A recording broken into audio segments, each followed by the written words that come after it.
Hey everybody, Matthew Marshall here. Thanks for checking out this video. So what I'm going to show you in a little bit is my recording of the City Council meeting for Troy, Illinois from February 2nd, 2026. For this City Council meeting, they changed the venue from Troy City Hall to Triad High School in their cafetorium. Smart move to accommodate everyone. The room was pretty much filled. But I've heard feedback from friends and church members and all of that they could not hear what was being said.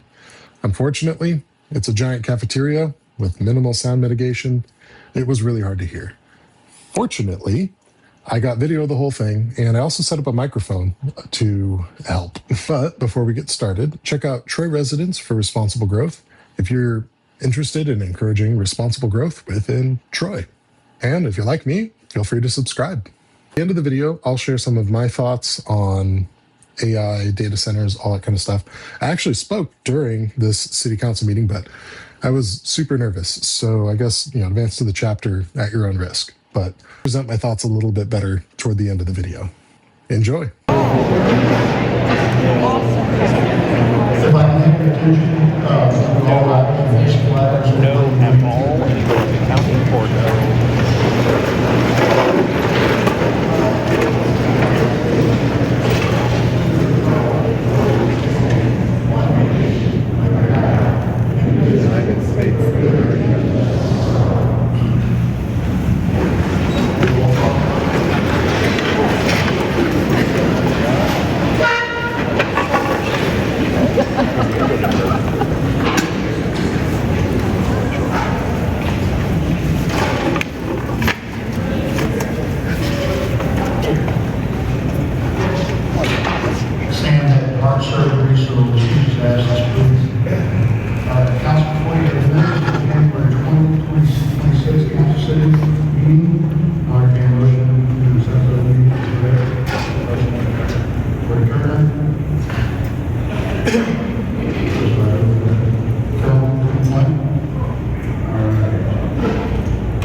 To the end of the meeting. We have some stuff that we would like to get out to you so you can make some more informed questions. So unless there's any objections, we're going to move the citizen participation to the end of the meeting. Everyone in favor of that? I need a motion. Dan? Nate? All right, everybody in favor? Aye. Anybody opposed? All right. Mayor's comments. All right. We've got a lot to say tonight. I appreciate everybody being here. I went and put some thoughts together, so hopefully I can cover everything. I'm going to give you the whole story. This is the deal with the data processing center, everything we know up to date. Approximately a year ago, Cloverleaf Development approached the city with a possible multi-billion-dollar development. Anything of this size obviously had our attention. We really didn't know much about data processing centers, and we quickly educated ourselves to that. Data processing centers, as you all know, process credit cards, Microsoft, Amazon, Facebook. It is a huge building that uses a lot of energy, that does a massive amount of processing. So with that, in our discovery, we, our first concern obviously is the safety of the community. You know, we kind of read up on things, saw what was going on in other communities, saw what was going on in Missouri. Obviously, there's huge safety concerns. You know, first and foremost, what we do for the community is safety. Safety, health, and prosperity is what we're all about. We have an awesome community, and the last thing we want to do is do anything to compromise that. So, in our discovery, we called out to some other communities. I sent our administrator to Nebraska, actually visited one of these data processing centers. Tried to gather information. We had multiple phone calls to other communities with these data processing centers. What did you like? What didn't you like? What would you have done different? You know, what can we do to make this process a smooth and safe process? What can we do to inform our citizens? A lot of back work, a lot of homework. Something that continued to come up was the potential for incredible tax revenue. Our city's EAV is about $400 million. This is a billion or multi-billion-dollar project. If you put that in perspective, you know, it's kind of hard to wrap your head around. It took me a long time to. You know, there's a lot of things going on in Troy. Data processing centers are a thing that's coming to communities everywhere. The more we evolve into that digital realm, the more that we use our phone, our app for everything, the more data processing centers are needed. The question is, does it fit in Troy? Good question. Let's talk about revenue. The school just borrowed $100 million to improve our schools. All for it. We have the best school system in the area. We want to endorse that. We want to complement that. We want to do everything in our power to make our schools the best that they can be. At the end of the day, our kids are everything. Big deal. $100 million. Coming up soon, we're going to have a need for a new sewer plant. With the state's regulations, with phosphorus and PFAS, our sewer plant is old and outdated. We need a new sewer plant. We've done a lot of work. We had a potential bid for $50 million. We sent it back, said we can do better than this. Give us another bid. We're working on that. We anticipate having those numbers in February sometime. Our water plant. You've heard PFAS. PFAS is something that's in the aquifer that we draw from. We have no detectable limits at this time. Townsville, on the other hand, has detectable limits. They put them into a tailspin. They have many meetings just like this because of the PFAS. You know, we would like to get ahead of that. We would like to soften the water. Everyone I talk to is, the water's terrible, the water's terrible. I'm like, I know, but everything takes money. There's a lot of things going on with that. Catch up to myself here. Potential for lower property taxes. When we're talking billions of dollars, everyone wants lower property taxes.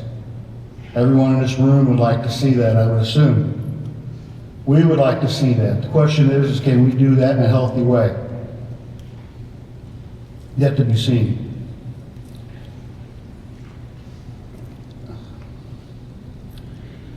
The EAV of the school, I believe, is about $800 million. The EAV for the city is about $400 million. I'm sorry. Yeah, $400 million. When you start talking about additional EAV of $1 billion to $2 billion, possibly more, that spreads that tax load out amongst industry and citizens. Not everything's on the back of the citizens. In our community, everything's on the back of the citizens. We don't have any substantial industry. That is a very, very good reason to consider a project of this scale. Data centers use a tremendous amount of energy. 300,000 to 350,000 single-family homes worth of energy. In my mind, when I first approached this, I thought to myself, is 307,000 homes something that they can acquire? Can we have them pay our energy bills? Energy is going to skyrocket. Whether we take it, whether we have a data processing center here, it goes to Maryville, it goes to Pontoon Beach, it goes to Glen Carbon, wherever it goes, our energy is going to go up. The Green Deal is not helping energy users. I'm all for green energy, but the way it's been implemented in our state has been horrendous. People are losing their homes. Terrible. Can we give some energy relief to our citizens? Can we get under that umbrella?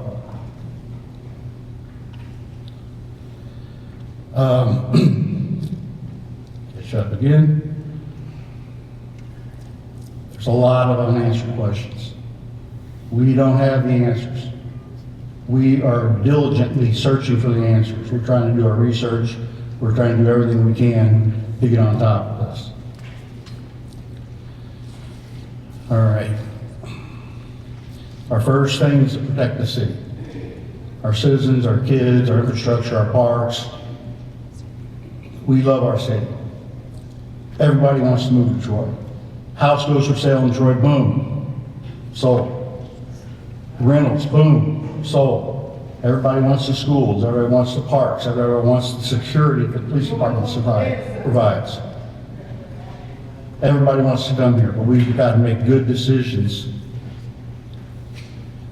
We started an ordinance 2025-46. I have this ordinance here, it's at the podium. I would invite everyone to read that. Go on board docs, read that. Get involved. Read the agenda for the council meetings, for the planning committee meetings. Come to the meetings. Get involved. Don't sit on Facebook and punch a bunch of crap out that stirs a mess in our community. Facebook and social media can be a cancer. Get the information from the horse's mouth. This is the horse's mouth. Don't believe what you hear on Facebook.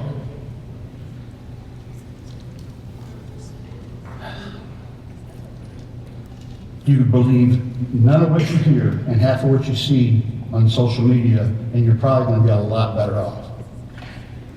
Don't take my word for it. You don't have to listen to me, but I'm giving some pretty good advice. It was given to me a long time ago.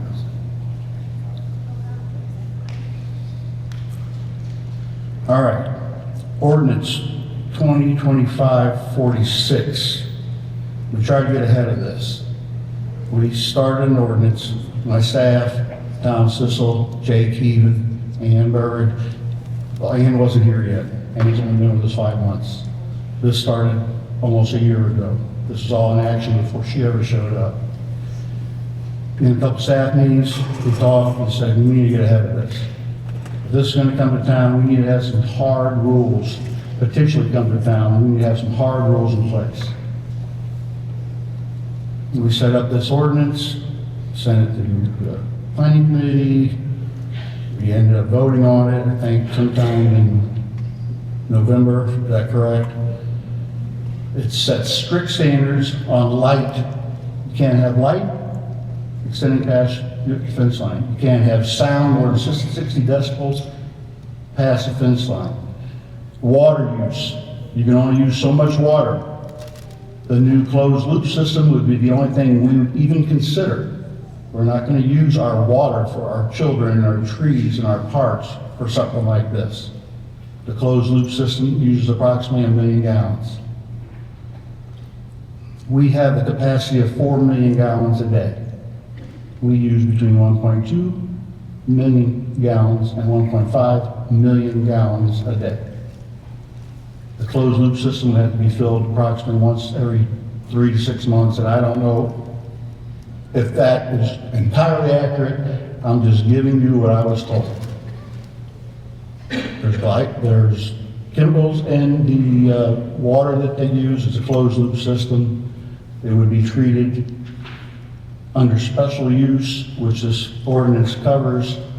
We would be able to dictate exactly what comes out of that place if it ever comes there. We'd be able to tell you where the fences go. We'd be able to tell you where the berms go. Special use is the way to handle these situations. Whether we take it here or not, any community that is considering this kind of business or this kind of entity would probably take a lot of notes from what we've done so far. Special use is the key. You cannot let something like this roll into your town. Dictate what you do. Take your resources. Take your power. It's just not happening in Troy. Special use is a key to doing that. We've enacted that. We think that we're ahead of the curve. This is all brand new. We're doing everything we can to stay ahead of the curve. All right. There was a document a while back. We were going through the process. There's a process. Everything has to go through planning. So before the council gets anything, it goes through planning. Planning would have some wonderful individuals on our planning committee. Very intelligent, professional, do their homework, due diligence. They love our community. Planning committee, I cannot speak enough about them. Jamie Stone is the chair. If you ever talk to Jamie, extremely intelligent, energy professional. That's what she does. She's very well respected in her industry, and we take a lot of the leads from her. Jamie is awesome. After it goes through planning, it comes to the council. So it's got to get through there. They give us a recommendation. What do you want to do? They said, we think this is a good deal, we think this is a bad deal. There is a process that everything has to go through. There was a misconception that we were trying to slide something in the back door. Not happening. We are transparent in everything we do. Get on board docs, read the agenda, read the minutes. Everything we do is very, very public. It's the law. We follow the law. No one is trying to pull anything on anybody. I would beg you to get involved. Board docs, City of Troy, explore it. Get involved with it. Educate yourself to what is actually going on. Don't take information from Facebook. I'm not, if you talk again, you'll be next.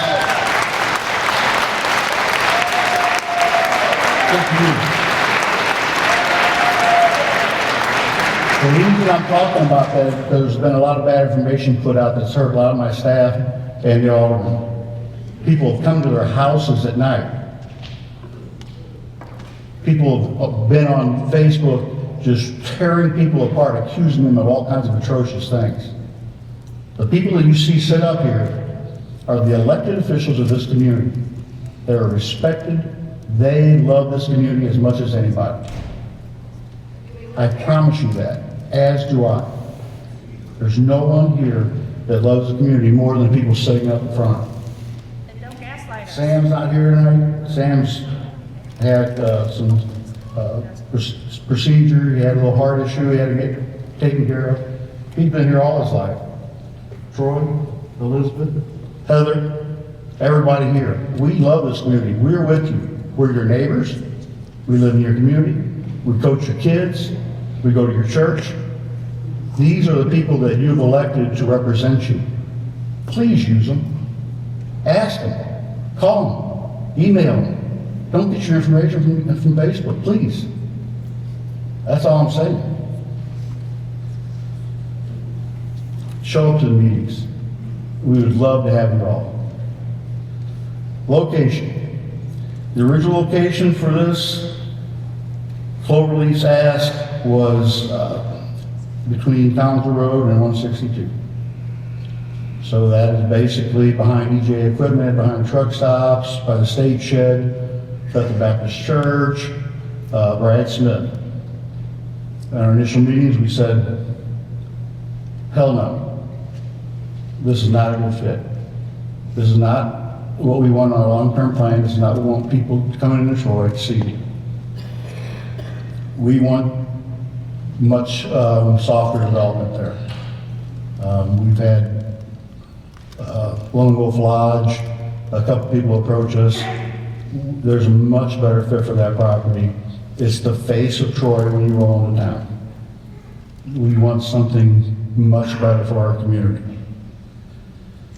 After we kind of rejected that, they went to looking at other potential properties. They moved to the south, behind RP Lumber, behind Commerce Drive, between Spring Valley and Formosa.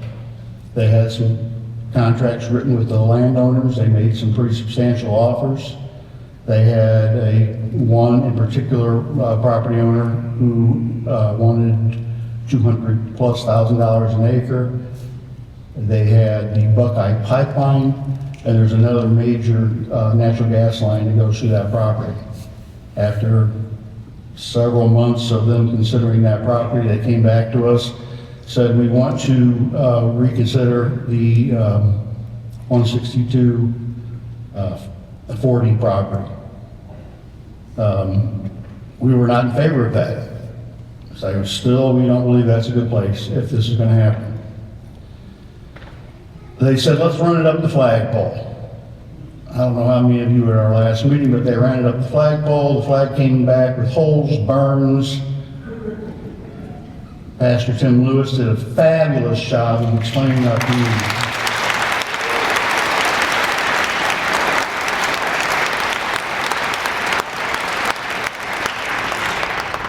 I was so proud of them.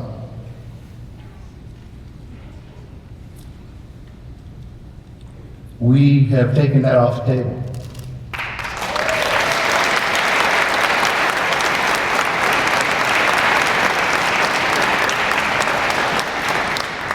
We're not allowed our parks and our preschools and our churches to be surrounded by these kind of entities. This is not going to happen in Troy.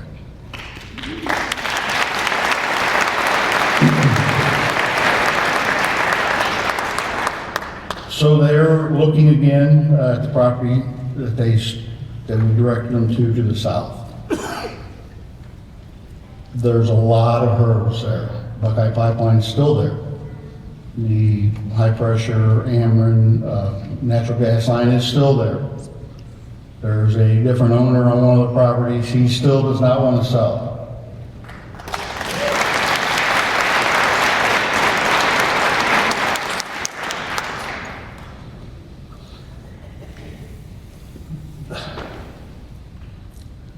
Let me catch up to my notes here. I wrote this all in about an hour and a half before the meeting, so my emotions were pretty intense.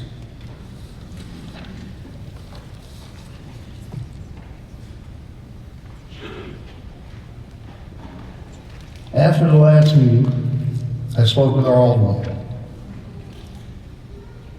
I don't like to lead our aldermen in one direction or another. It's important that all of them have their own opinion. All the citizens need to be represented, and you do that through your aldermen. I respect the heck out of all our aldermen. It's a tough job. Most of the time they sit there, nobody comes to the meeting, they have to make decisions, and the decisions that we've made so far have been very good. Has anybody been downtown lately? Has anybody seen the growth in the community?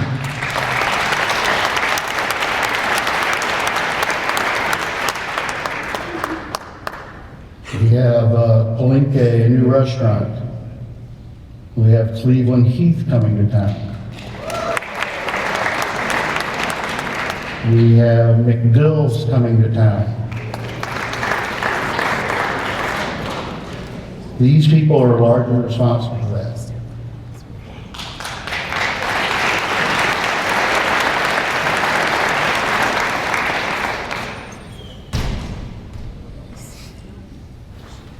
Through these folks, these representatives of our community, your voices are heard. We're not about to ignore the people that we live with, love with, go to church with. Please be confident that when you tell them something, they're going to vote accordingly. There's not anybody up there taking any money. If I thought that for a second, I would drop them into grease. Everyone up here loves this community. Please go to your alderman, tell them your feelings, and they will vote accordingly.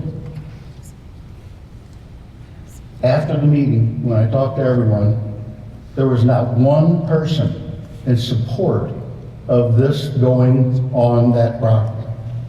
We still had things to talk about, but it was nice, it was fulfilling for me to see everyone felt the same way I did. It's a test to our community. It is just who we are as Troy. Everybody wants to come to Troy. There's a reason for that. It's the people, our schools, the safety.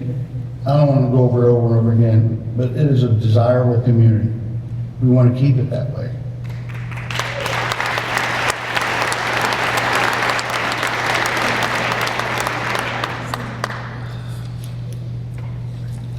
I want to touch on something. I want to back up. The ordinance 2025-46, which protects our community from potential future development. There was an email that went out. One of the developers from Cloverleaf had emailed Ann and asked how everything went at the meeting. Ann's been here 5 months. She has no part. She's just doing her best, and she's doing a fabulous job. I got a story about that when we get through this. She said everything went fine, no one was there. Not saying we're hiding anything, but it was adopting Ordinance 2025-46, protecting the citizens. It's there on the podium. It's on Word docs. You need to read it. Take it in the proper context. No one in this up here or on the staff would sell the city out for any reason. And it disgusts me that people would insinuate that. We're not up here because we're bought and paid for. I understand everyone's concern with the way federal and state government works. It makes me sick. We are not those people. We are your neighbor. We are here to help. We're here to navigate through some very tough times. Help us do that.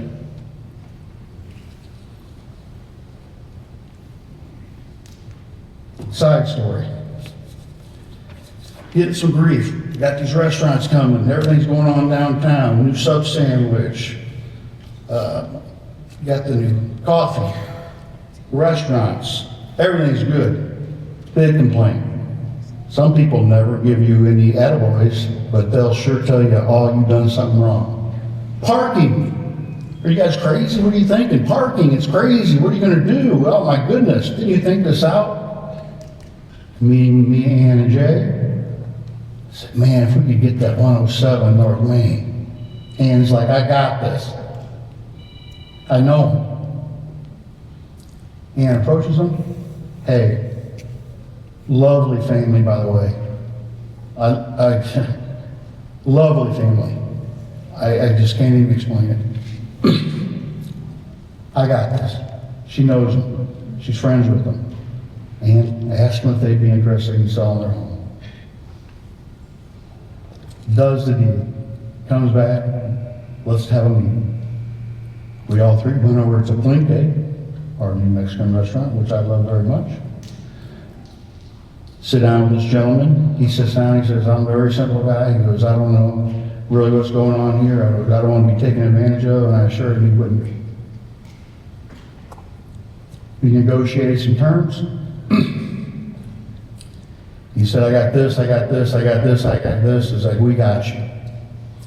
Negotiated some terms, worked out a deal with him so that he could pay off his house and put a down payment on a new house. His wife was ecstatic. Couldn't wait. We gave him 6 months that we were going to rent the place to him for $500 a month, give him time to move. 2 weeks, we got a house. Solar panels, oh, we're so happy. That building will be coming down, we're going to be putting parking in it. That's the kind of person she is.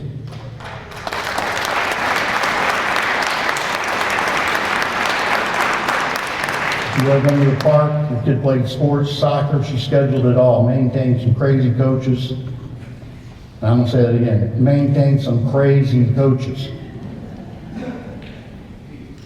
Cooking for your retirement party. I can't say enough about it. And everybody who attacked her, shame on you.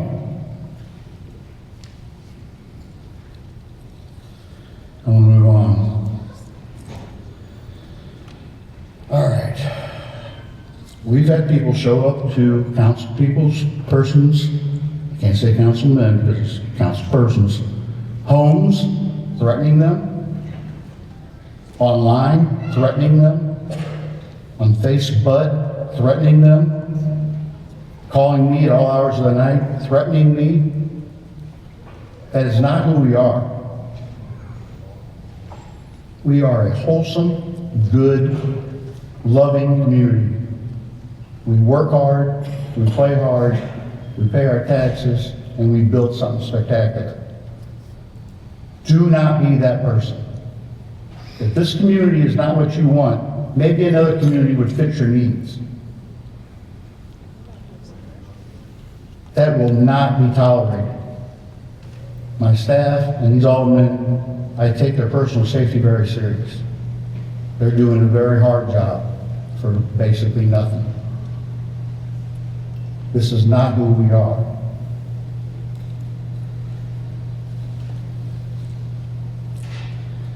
We've done everything in our power to navigate this. It's a very complex situation. We will continue to do so. I think it's time for us to give Cloverleaf some deadlines.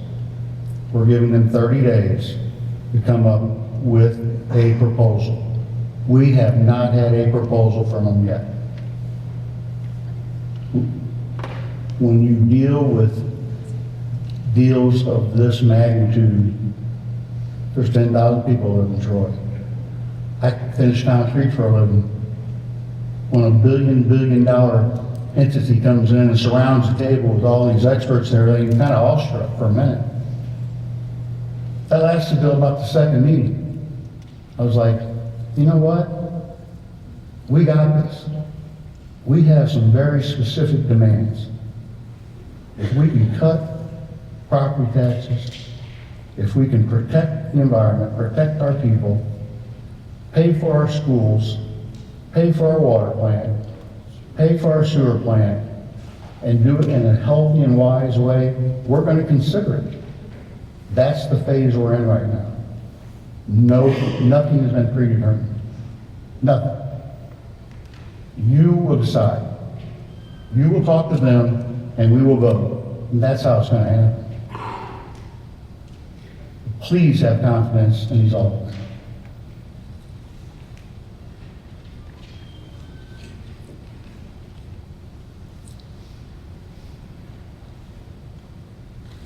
The last thing I want to say, we as a community are better than this. We as a community will navigate rough waters. We as a community will do the right thing for the people in this community. I've been here 50 years. I love it. Do not think we're going to sell anybody out. Not gonna happen. Please be patient. We're gonna give these guys a time period to come up with a comprehensive plan to move forward or not. At this point, it's a tall hill to climb. Thank you for your time.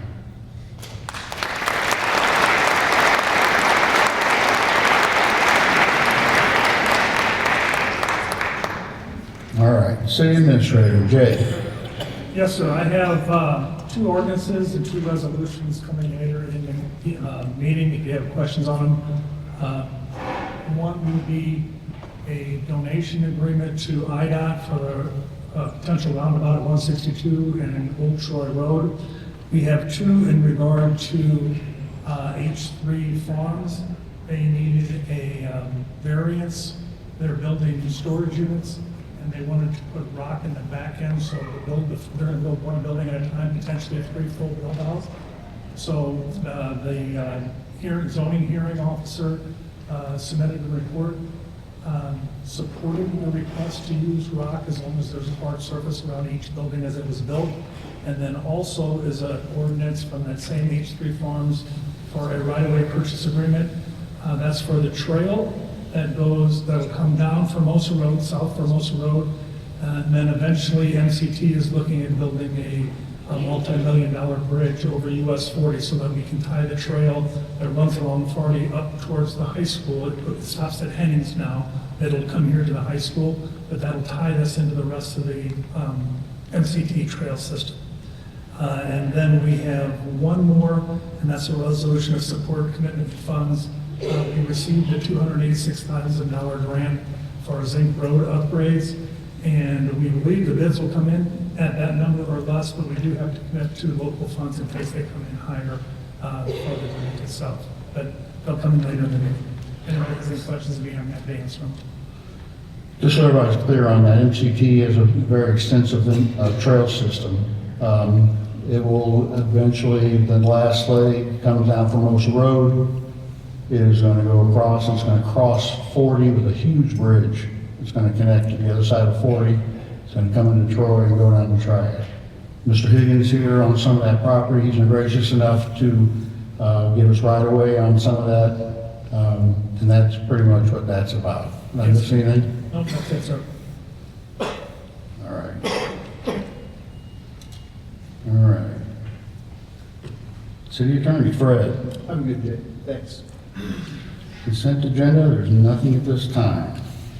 Administrative and Community Services. Tim. And anything tonight? Just you, thank you.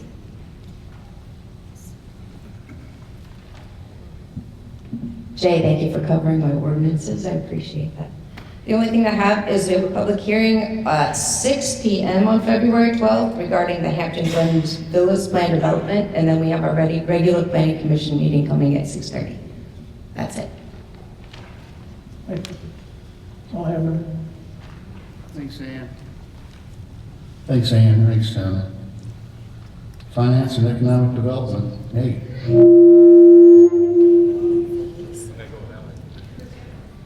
So the treasurer is on vacation this evening, I believe, right? So that is the only thing on the agenda this week. Finance. Thanks, Nate.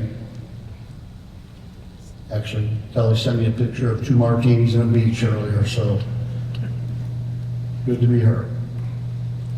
Law enforcement, Sam is not here this evening. Like I said, he's having a procedure. So unless there's any objection, we will table that. Chief, do you have anything you'd like to address? Public Works, Mr. Dawson. As always, the first thing is the city engineer report, so I'll turn it over to Tom.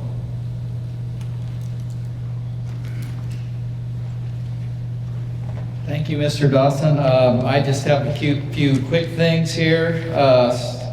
Since I have a large crowd, Troy O'Fallon Road, I think this is important to get this out. We're adding a inlet to Troy O'Fallon Road as part of the turn lane project, as part of the final completion. So traffic controls going to be placed on Troy O'Fallon Road starting tomorrow afternoon, and the project should be done by Friday. So again, there'll be some more traffic control, a lane closed on Troll Fountain Road this week.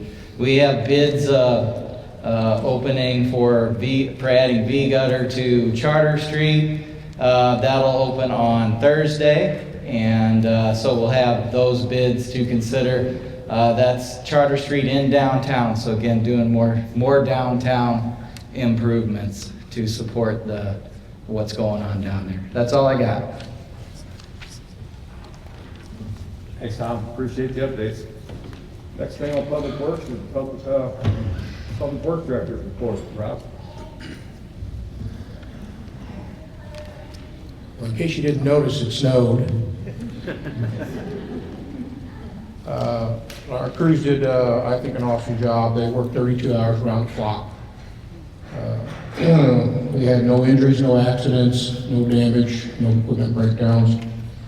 We spread approximately 250 tons of salt. We have about 400 tons remaining. And the only other thing I have is we had a promotion in Public Works. Frank Hotley has been promoted to Public Works Water and Sewer Crew Leader. Frank started with us in November of 2018.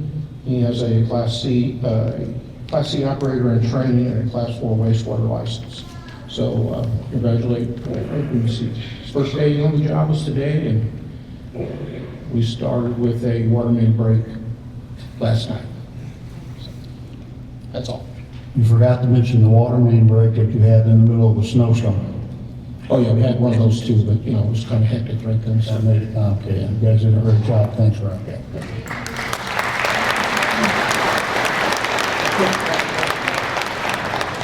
Thank you, Dan. There are no special reports tonight. Unfinished business. Does anyone have any business under unfinished business? New business.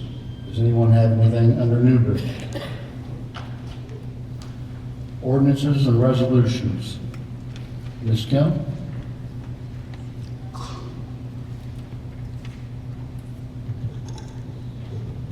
Ordinance 2026-15, an ordinance to adopt the zoning hearing officer's decision granting H3 Farm Enterprises LLC at 1515 Formosa Road, variance 2026-01ZH0. I'll entertain that motion. I'll make the motion. I'll second. Troy and Heather. Any questions from the council? Any questions from the public? Is this the variance for the paving for the lot? This is the variance for the rock and the pavement along the new MCT trail.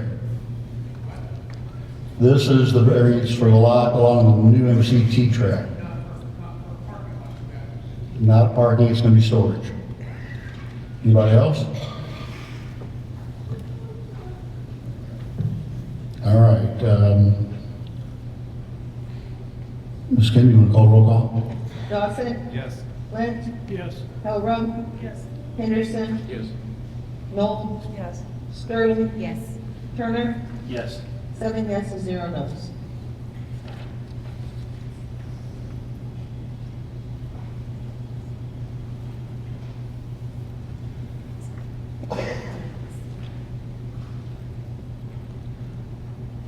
Ordinance 2026-16, an ordinance authorizing the purchase of right-of-way property by the city of Troy, Illinois, parcel number 09122180000-003.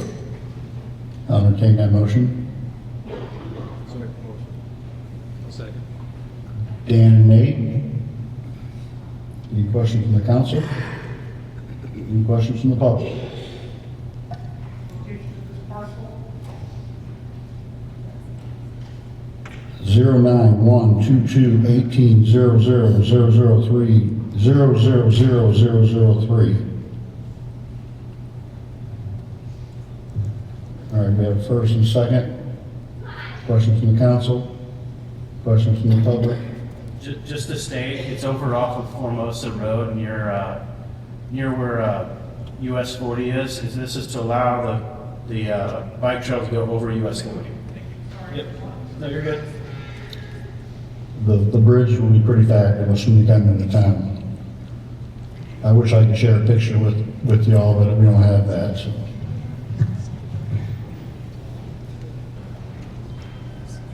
Dawson? Yes. Flynn? Yes. Calrose? Yes. Henderson? Yes. Noel? Sterling? Yes. Turner? Yes. 7 yeses, 0 nos.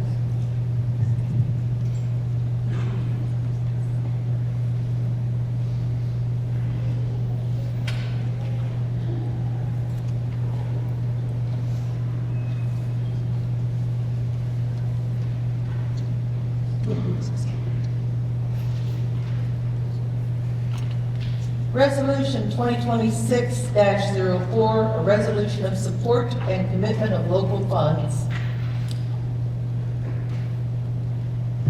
That's reconstruction of Zinc Road from Oakwood Drive to Redbud Lane. I'll entertain that motion. Second. Troy? Questions from the council? Questions from the public? Yes, sir. Time that's going to get started and finished. Tom, time frame on that project? I have to have the plans done by middle of February, and we're gonna bid it for construction to start in April-ish timeframe and be done by June.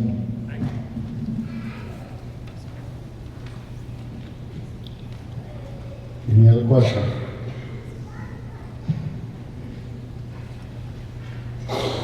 Dawson? Yes. Flynn?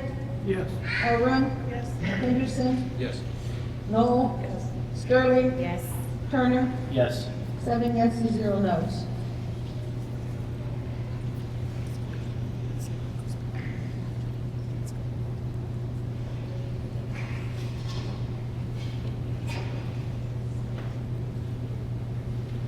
Resolution 2026-05, a resolution authorizing the mayor to execute a donation agreement with the Illinois Department of Transportation, parcel 80119005 along Illinois Route 162. I'll entertain that motion. Nate? second. Troy? Questions from the council? Questions from the public?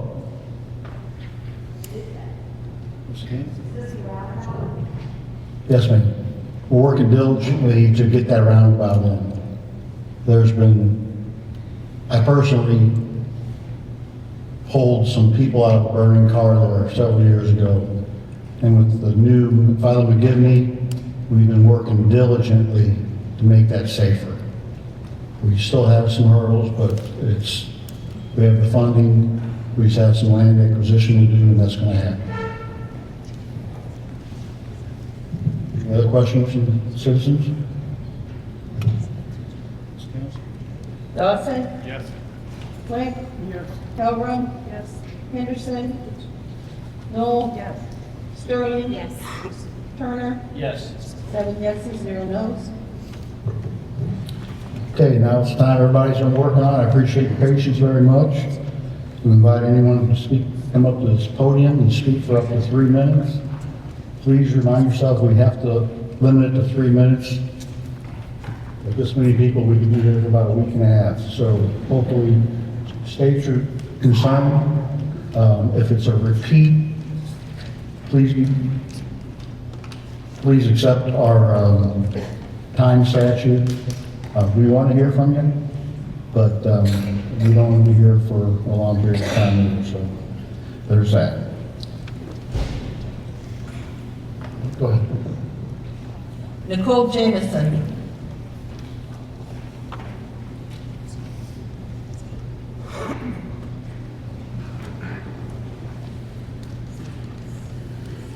Wasn't planning on going first. I shortened my speech quite a bit. Mr. Mayor, I do appreciate your speech and the information that you provided tonight. That was helpful. Thank you. My name is Nicole Jameson. I live in Country Village. This is my second time speaking to this council on this issue, and my opinion has not changed. The data center is bad for Troy. You've heard all the reasons why. It sounds like you've done your homework, and I hope that you are leaning in the way that your constituents would like you to. So thank you very much.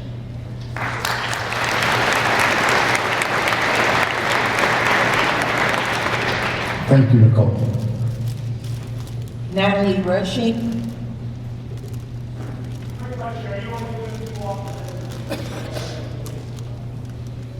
We have a sign-in list. How's that work, Fred? Yeah, I mean, let's get through these folks first and see what we got. You can come up if you're gonna be last in line. Come late for dinner and get last in line. Go ahead, Natalie. Ready? Okay. My name is Natalie Rushing. I'm a longtime resident of Troy. Mayor Nani, you probably see my sister and I walking in Country Village in the mornings. I would like to echo what she has said. Most of my notes here have been scratched out because you did, we really appreciate you doing the notes ahead of time. Most of my questions were answered. Sorry, I'm gonna go through my scratch offs. All of the people in here love this town. Obviously, there's a big turnout for people who are interested and invested in this town as much as you guys are.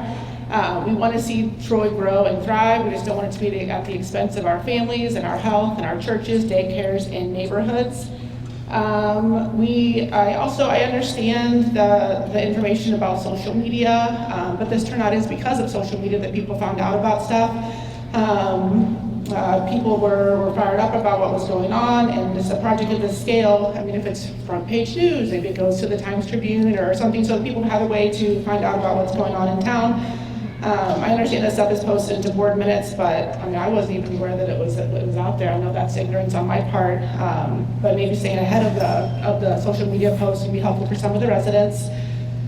I'm very pleased to hear that the data center is not going to be behind Bethel Baptist because of the proximity to my home, but also because of the churches and the church, the daycare, and the park.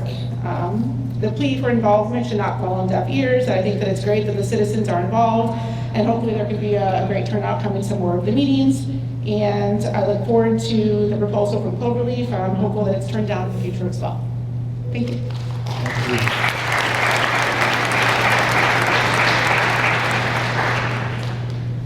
Craig Hall.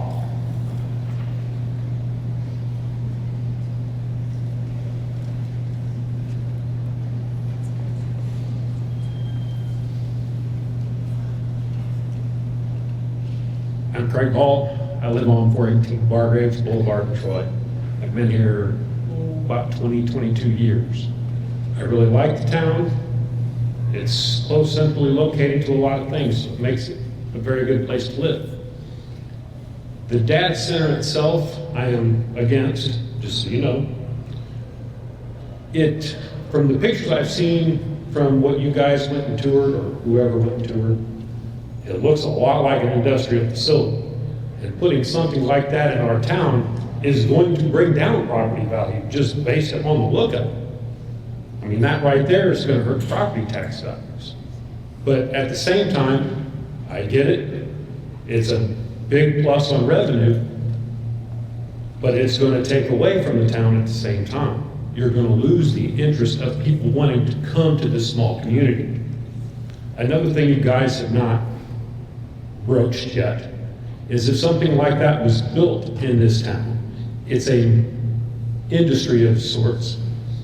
What is to prevent them, because you talked about the closed loop cooling system, what is to prevent them in, say, 5 years to say we're having issues with it? Now we need a variance because we can't run it anymore. Now what are you going to do? You've already got that tax money in hand. You're not going to want to give that up to make that change. So that's things you need to start thinking about. Changes like that can happen in big industry overnight. I mean, yeah, it's not something that's going to happen right away, but it can happen. Thank you.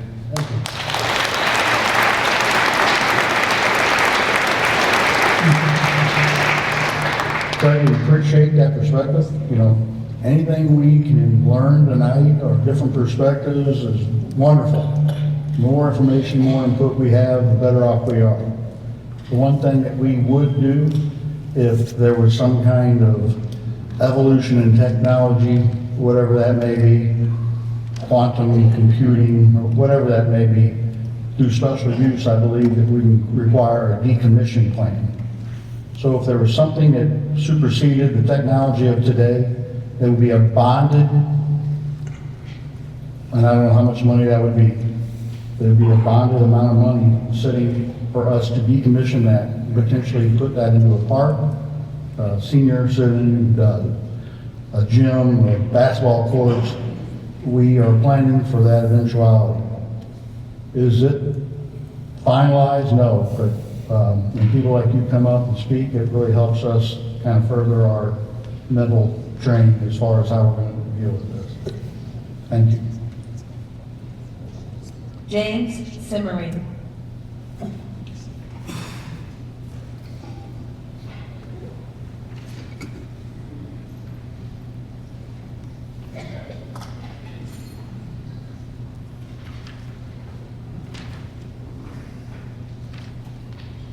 First off, I'd like to thank all of you on the City Council for all you do for Troy and its citizens. I know it's a thankless job, but thank you for that.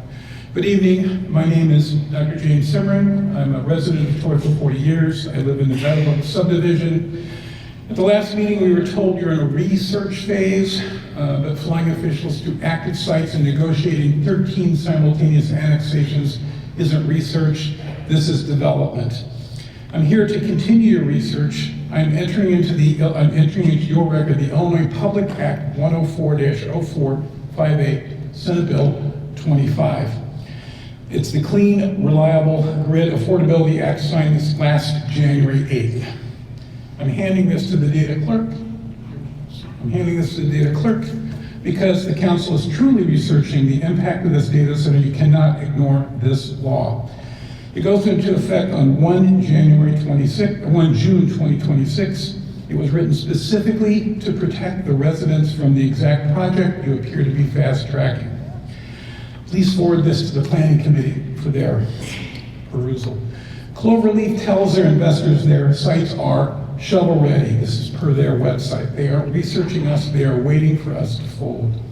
Section 129 of the law proves the state is worried about our grid. It mandates 3,000 megawatts of new battery storage to fix the drain data center's cause.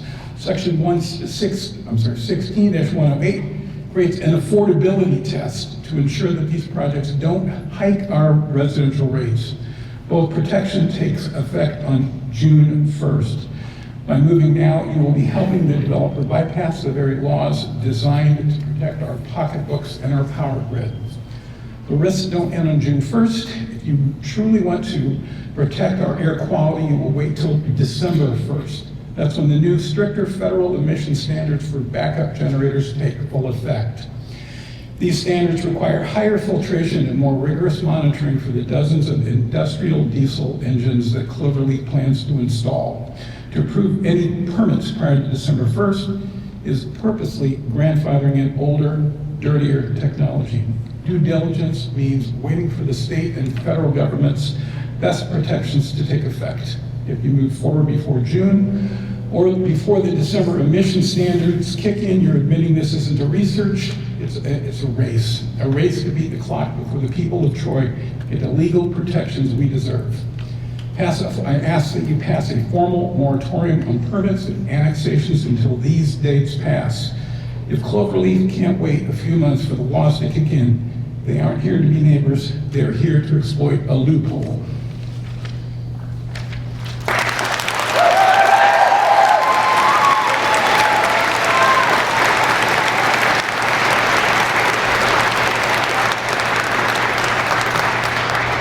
Please don't be the council that race to beat a consumer protection law. Table the votes, wait for the protections. Thank you.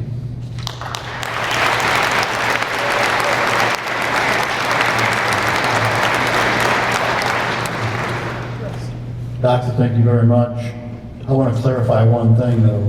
The 13 annexations for water are residential annexations for water. So what happens if you move? 13 annexations for water are, it's checkerboarding for the data center. That has nothing to do with the data center. Okay. But I do appreciate your comments and we'll take that to heart and we want those kind of comments. But to explain to everybody how that works, if you are a new resident in Troy, you buy a house, you want Troy water, you have to sign a pre-annexation agreement. The citizens of Troy, it's about 10,800 or so by the census. The actual water service for us is about 16,000. So in an effort to get everybody on board, actually the city water is cheaper than the out of community water. We have a pre-annexation agreement. So if you move in Lanahan or Country Village or Shadow Woods or any of these subdivisions, you sign a pre-annexation agreement so that we can give you city water. But the rest of your point is taken very well. Thank you. Joseph Smith. Joseph Smith.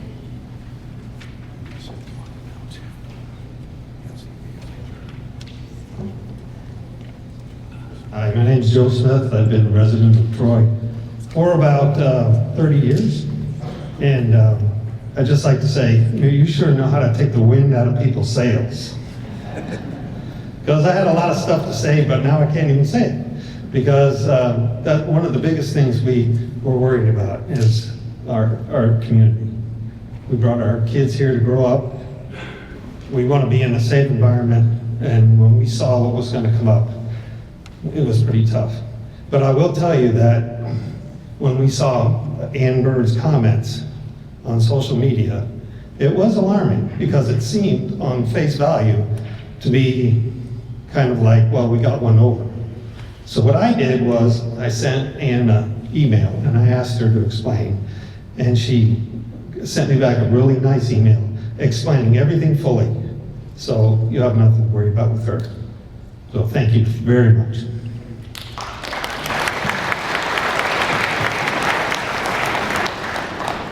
We appreciate your comments. Shame on me for not getting this information out earlier, but we're in the process of collecting as much information as we can. And what we really wanted to collect is numbers from the county, from everyone, so we could put actual numbers on potential savings for our community. So we didn't want to put out a haphazard statement, and we still don't have those numbers. But we got a deadline now, and we're going to be actively pursuing those numbers because we want to report back to you with good information. We want to get this matter settled. Thank you. J. Carr.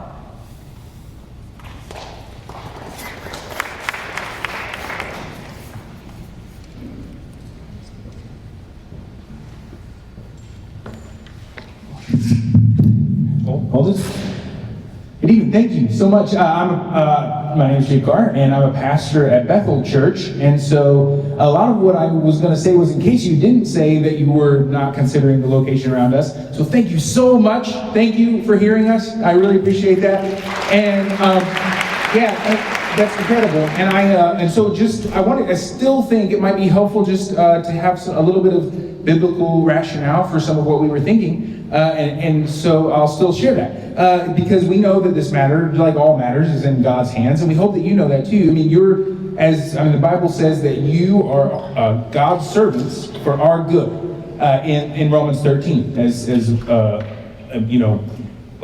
leaders in our community. So you are God's servants for our good, and it's appropriate then that you do that service in a way that's fitting with God's will. And so that has certain parameters. And this passage I want to read is directed to church leaders, but there's enough similarities I think it should also apply to y'all. So James 2:2-6 says, "For if a man wearing a gold ring and fine clothing comes into your assembly, and a poor man in shabby clothing also comes in, and if you pay attention to the one who wears the fine clothing, and say, 'You sit here in a good place,' while you say to the poor man, 'You stand over there and sit at my feet,' have you not then made distinctions among yourselves and become judges with evil thoughts? Listen, my beloved brothers, has not God chosen those who are poor in the world to be rich in faith and heirs of the kingdom, which he has promised to those who love him? But you have dishonored the poor man. Are not the rich the ones who oppress you and the ones who drag you into court?" So James is pointing out the temptation is for us to give preferential treatment to the rich because their money will be helpful to us. And I hope that you can see the relevance for this situation. The data center is much like that man wearing the gold ring and fine clothing coming into our assembly. And there's nothing wrong with him coming in. He's not the problem. The problem arises when we treat him better than others in the assembly who do not benefit as much financially. And this is essentially the age-old error of the ends justifying the means. And like we think, if we court that rich gentleman, then he'll give money and he'll make all of us better. He'll tithe, right, in the church world. And so I'm really serving the poor man by relegating him to the worst seat. And this is the faulty reasoning that James warns us of, that the ends justifying the means is a slippery slope that makes you slippery the more you slide down it. And this is the same reason we Christians are called to gentleness and respect when we express our differing opinions. And we're tempted to be harsh and disrespectful in order to be heard, but that's the same error of the ends justifying the means. And so I gently and respectfully ask that if we welcome these rich men, we do not do it with partiality toward them at the expense of others in the community that may not offer as much money. And I pray that God will give you the wisdom from above and that you will seek that wisdom. May God bless you all.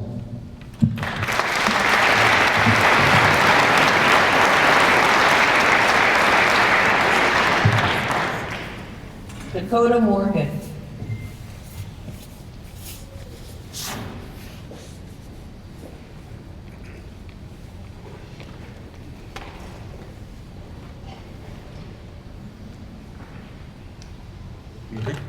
Good evening. I hope I make the 3 minutes. I do have a stutter, so I hope that I can fit within the time. But I was born and raised in Troy, proud graduate of this fine school. In my young adult life, I had moved out of town, out of state for school, for jobs, and a few years ago, my wife and I had a choice. Do we stay in the place that we had relocated in a community that we had loved, or do we move back to Troy? And here I am. Now, as luck would have it, the beautiful home that we had bought and now raise our 2 young girls who turn 2 years old on March 1st is within 1 mile of the original proposed site. So I'm glad to hear that it is no longer going to be there. Now, my major concern is my kid's health. One of my daughters has asthma, and last June she almost died in the ICU, and that's how we found out that she had asthma. So rest assured, if anything would be built like this near my home, I would need to move my family away from Troy, which I don't want to do. We love this town. We want to raise our girls here.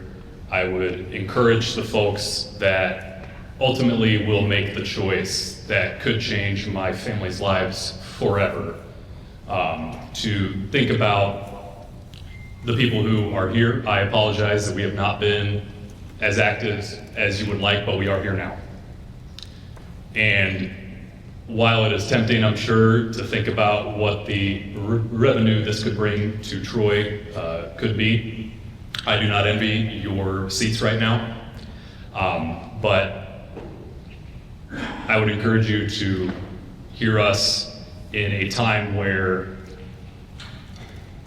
a community sometimes can't seem to agree on almost anything.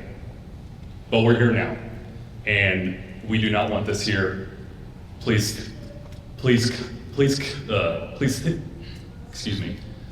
consider that we want to keep Troy. Thank you.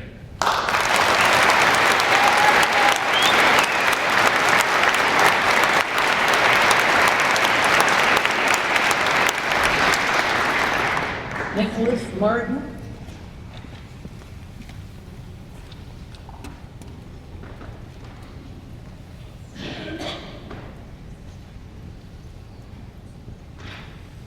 Well, again, my name is Nick Martin. I'm the head of school at Bethel Academy, and so I'm thrilled to hear that there is movement. As you can imagine, when our families and our teachers and our administrators and our volunteers found out about this proposal, and I don't even know what to call it at this point, this proposal, we were pretty shocked. We were shocked at how it encircled our building. We were shocked by kind of not feeling like we were caught off guard.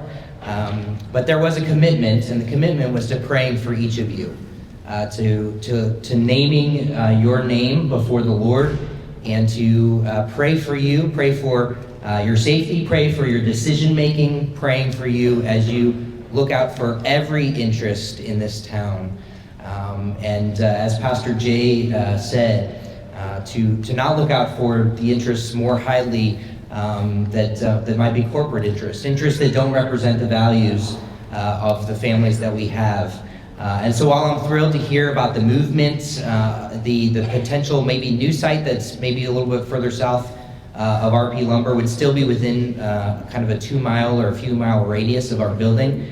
And so as we look at that, as if that's even on the table or a proposal, I think we would have similar concerns. And so, but our commitment is to continue to praying for you, praying for the way in which you have to listen and hear the people that you represent. And so I would ask you to listen and hear as many have made their voices heard tonight, and for you to do what's in the best interest of our families that represents our values. Thank you.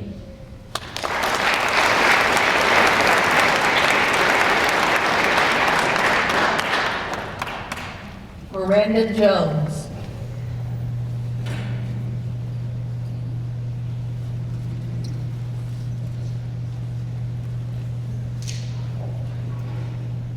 Good evening, council members and mayor. My name is Miranda. I'm a teacher at a daycare center that was originally, the original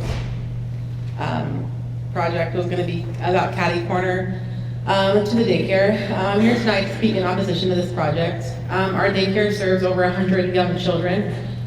We intentionally place a strong emphasis on outdoor play, environmental awareness, and healthy development. Outdoor time is not just a preference for us. It's a crucial part of early childhood education. It supports physical health, emotional regulation, learning, and just overall well-being. Because of this, I am deeply concerned about the air, noise, and light pollution that a data center could introduce so close to where children are learning and playing every day. Data centers are known to rely on large generators, heavy equipment, we know all those things. Those will produce ongoing noise.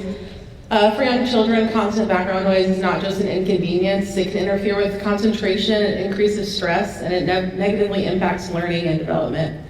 Air quality is an even greater concern. Young children breathe more rapidly than adults and are more vulnerable to pollutants. Any increase in emissions from generators or supporting infrastructures possesses a real risk to their health, especially when we're spending extended amounts of time outdoors, which we encourage them to do. Something I haven't heard too much about until tonight was light pollution. Most data centers are lit 24 hours for security purposes. Our daycare has a small prairie that our children visit daily. It's home to our greenhouse, garden, and composting site. But most importantly, it's home to wild plants, insects, and small animals. Plants and animals depend on Earth's cycle of light from day to night to govern light-sustaining behaviors. And that will all negatively impact all those things in our little prairie.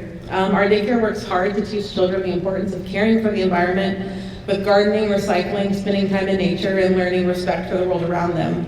Placing a large industrial facility within sight of their playground, it will no longer be in sight if it is in the other part, but other things will still affect it. It sends a conflicting message and it undermines these values that we work so hard to instill. I do understand the need for economical development, but development should not come at the expense of children's health, learning environments, or the well-being of families and educators who rely on these spaces every day. Our youngest residents, they can't advocate for themselves, and it's our responsibility as adults and leaders to protect them. Thank you.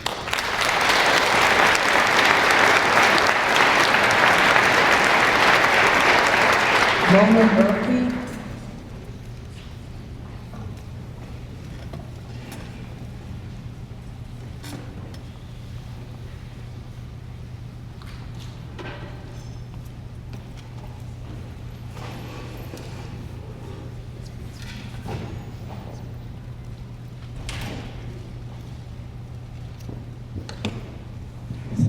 this over here so you can hear me. My name is Mona Murphy. I live on Stratford Court. I've only been in Troy for about 3 years. I moved here because of all the rural and the small town feel, and sounds like maybe that's all going to go away. Anyway, I've been doing a lot of research on data centers. I've been watching a lot of videos. I know the Cloverleaf CEO and co-founder had a video that said we would never, ever put a data center next to residents. So I'm not sure what happened or what's changed here, but, and I think it was just last year, in 2025, they made that video. So that's concerning. The other thing I haven't heard anybody talk about is what about all the mines that are underneath Troy? Because there's a constant noise and vibration. Is there any danger for the fact that we live on top of vacant mines, that there could be problems? Is that being addressed? Excuse me. And the deal that you're making, I guess the contract that you're signing is going to be with Cloverleaf, but they are not the end users.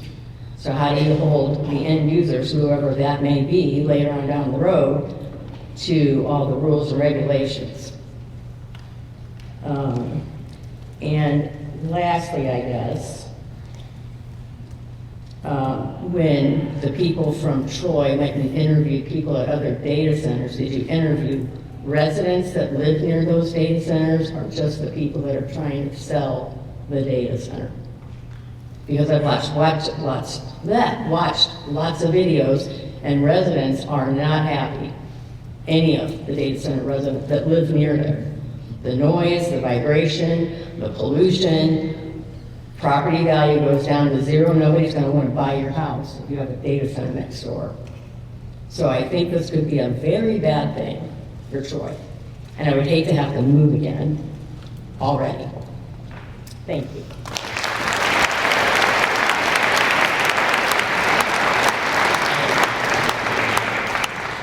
The young gentleman over here wanting to speak, come on up.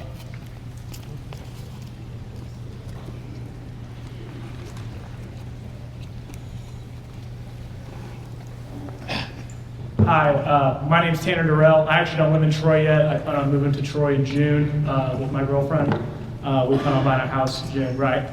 So I got a lot of questions. I also have been reading a lot, and so I had a question about the $400 million in tax revenue that you said that could be coming from this data center. Are you aware that Illinois' compiled statute 605-1025, any data center that's built that is over $250 million of investments, which you said it would be like $1 billion investment, any data center that's over that limit would be exempt from the following taxes. It'd be exempt from the retailer's occupation tax, the use tax, the service use tax, and the service occupation tax. They're exempt from that for up to 20 years.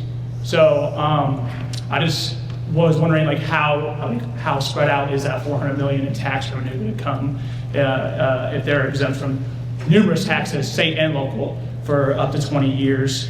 And then they're also, per 35 Illinois compiled statutes 5-229, they get 20% tax credit for the construction workers. So the construction that they're going to pay for, they get 20% of that back from the state. So it seems like a lot of the tax benefit is to Cloverleaf, not to us, just from that limited understanding. And then currently, can our power grid support the data center? I know that Mr. Lake, the property development manager for the data center, he said that he feels confident that rates would not go up, and he thinks that a 500 megawatt data center is best for Troy. Meanwhile, Bobby Williams, the CEO of Southwest, whatever the electric company is, he stated that our grid peaked at 116 megawatts, so that's almost 4 times more energy that the data center would be using on top of what we peak at in the summer. So I just don't know, is the grid currently, like, can the grid hold that power, the extra power pull from the data center? And then I wanted to talk about the new site. I know everybody was happy that it's not around the church anymore, which is great, but the next place it's moving to, there's also neighborhoods around Formosa Road and behind RP Lumber, and there's also a daycare there right next to or behind American Fitness. I just don't think that, I mean, that's also not a viable spot when you think about all the residents there. I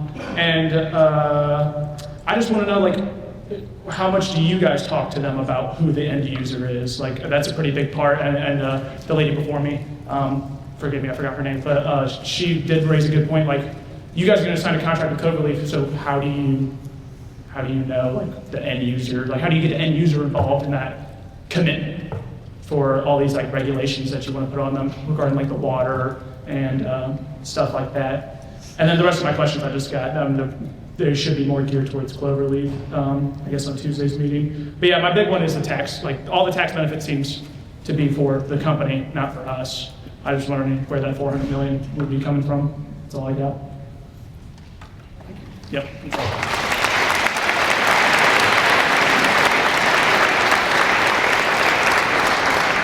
And just to be clear, it's not $400 million tax revenue. That is our EAV. And the way that works, that's about a third. We don't have those numbers. It's nothing near $400 million. When we get down the road and we're working with the county to acquire those numbers, it's been a long, twisted road.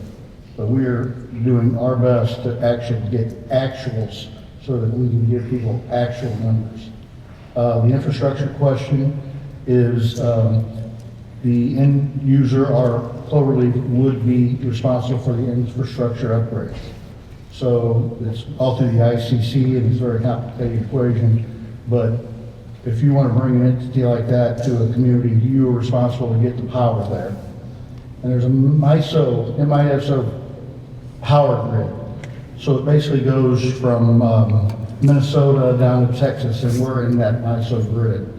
So to get permission to have that big of a draw, you have to go through MISO and Ameren, and they've got to get permission from the actual grid that they have enough power to supply that to.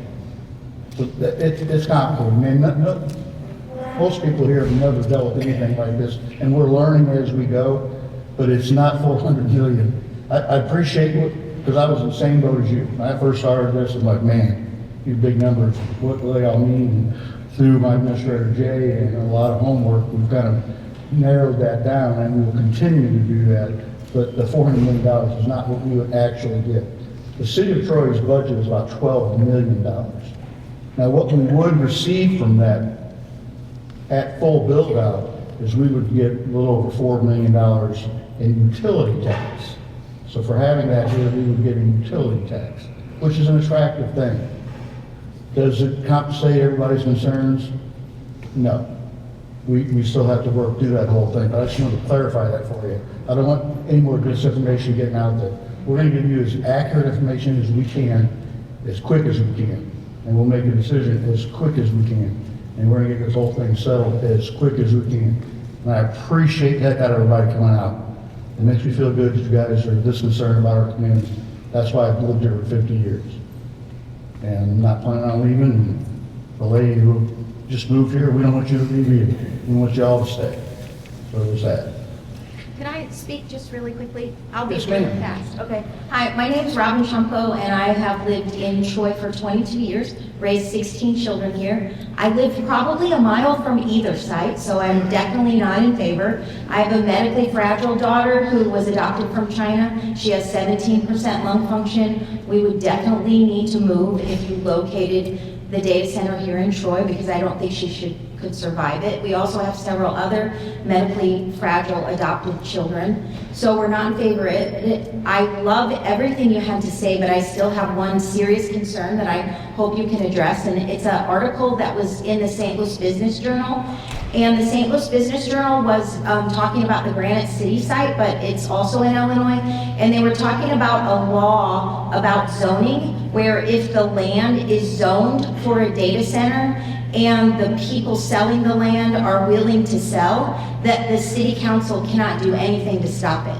Did you read that article or see that article, and what do you have to say about I've that? not seen that article, but the property in question is not zoned for it would be I-1 or I-2, and that's not, I'm correct with that, right, Jay? Yeah, that's the ordinance that we put in place requires I-2 zoning, there's no parcel in the city of Troy that's big enough that's zoned I-2. If the zoning does change and they do have a 150 or 200 acre campus, that's where the mayor was talking about that special use permit. Data center could only come via special use permit. And I can give you an example how that has worked in the past. We have one cannabis retail shop, and it's on the north side of 162 by the interstate.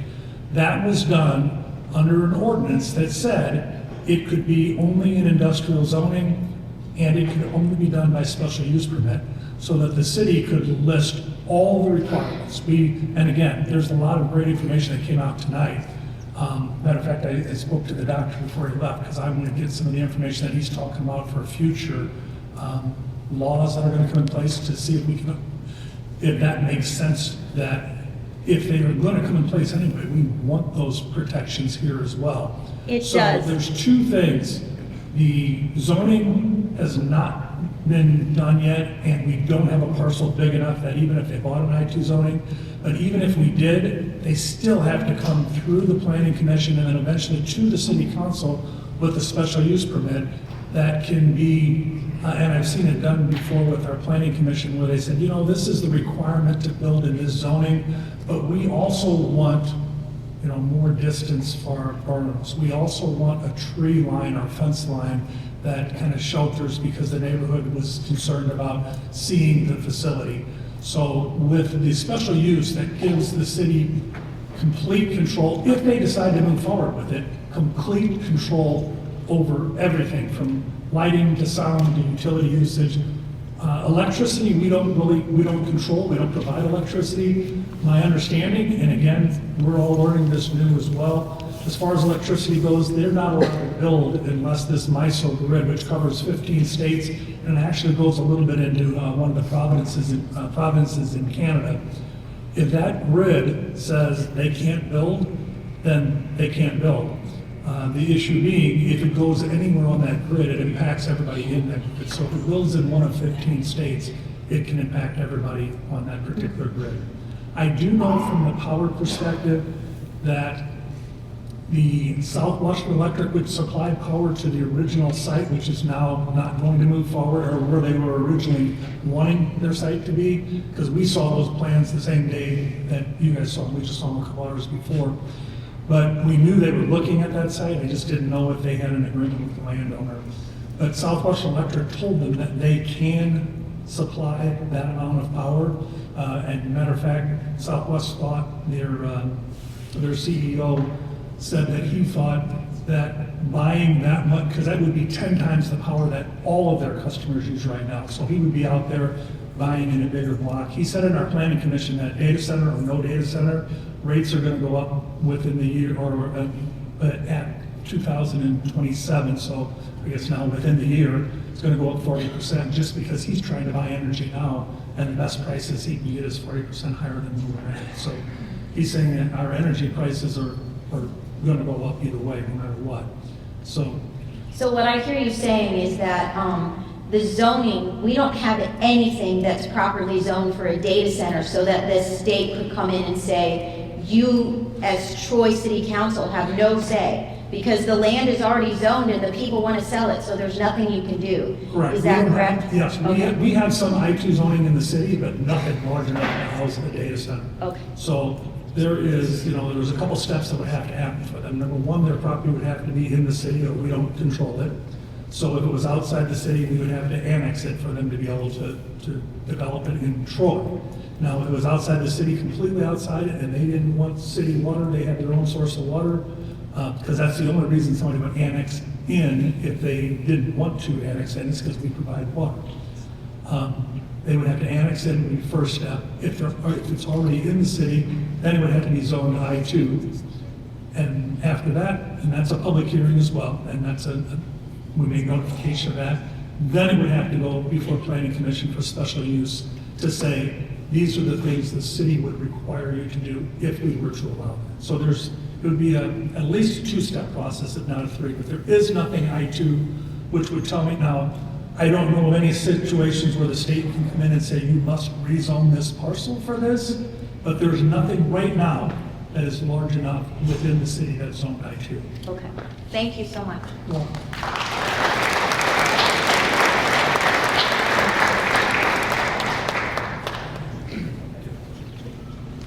If I could ask the last two speakers, and we have one more we're going to allow to speak here, before you leave, sign into our log so we have your information. Everything's recorded in the minutes, so we want to make sure we have accurate minutes. So if you don't leave for you. Signed up to speak. I'm sorry? There are a lot of people signed up to speak that have not spoken.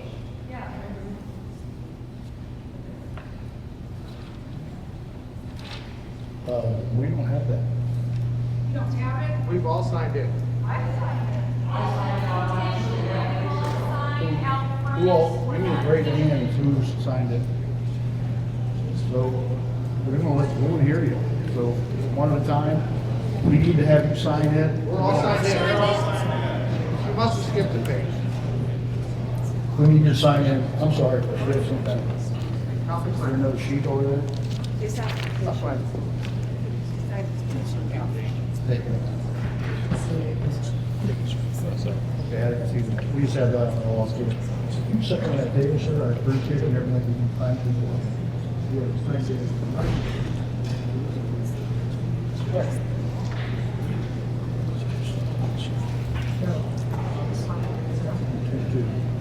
Oh, my bad. My apologies. Who's next? All right. All right, next up, Justin Mattea.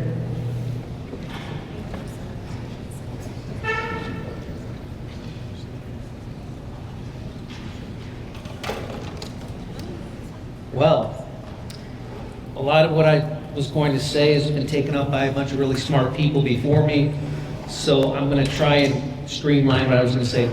First off, Bethel Baptist, if you're still here, I hope you pray for all the residents who are going to be near this new location. It's been suggested because there are a lot of people who live right there off Spring Valley Road. I don't think everybody fully understands that there are 3 stops along the way to get this passed. The first stop is with the city administrator attracting business to the town. The second step is going through the planning commission. And the third step, it's the end of the line that goes to the city council. The city council, we're still in step 1. So all the people up here in the city council haven't seen anything, haven't had any votes. So we should all give them a lot of time and a lot of air to breathe. The history of Troy. For all of us who know Troy, know that for years it was known as the truck stop town. I think we've shed that moniker. I think everybody thinks of us as a nice, vibrant bedroom community with an excellent school district. I don't think that we want to become known as the data center town. When you open the door to a data center, you will see all over the country that it won't be the only one.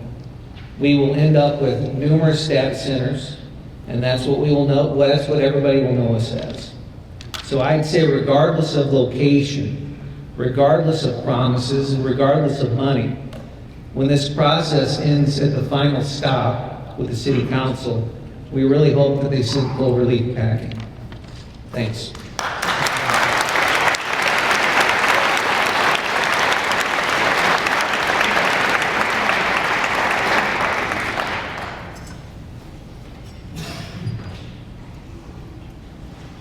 Matt Marshall.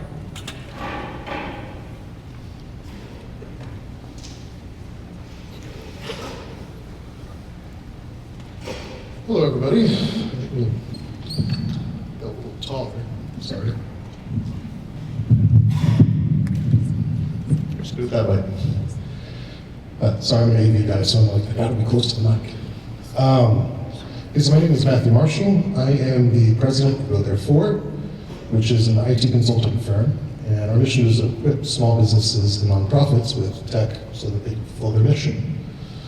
And specifically, my company helps these organizations use cloud services and AI tools to do what they do better. I'm an expert at these matters. But I also love Troy, I love the community, I also love and serve at Bethel Church. I obviously have a lot of conflicting thoughts about the proposal and all that, and I'm very grateful for your remarks. That gives me a lot of assurance, so thank you. But I do want to use my time to maybe act a little bit as an expert and introduce maybe a matter that requires some consideration, and the matter is pocket compute. So computers are getting faster and they're getting faster every year. And with some of the recent discoveries, is this better? Yeah, okay. I started to do the thing that everyone does with the microphone.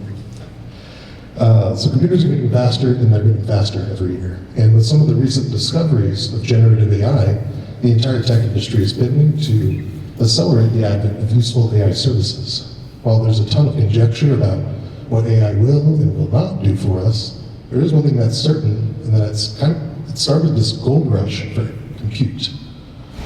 So this need for compute has resulted in an aggressive campaign to build data centers everywhere. And I think we're all pretty familiar with that.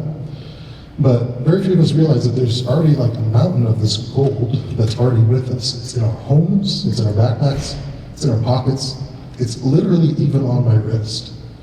So when most people think about how AI works, they think of a data center where they send off the requests for processing with an app.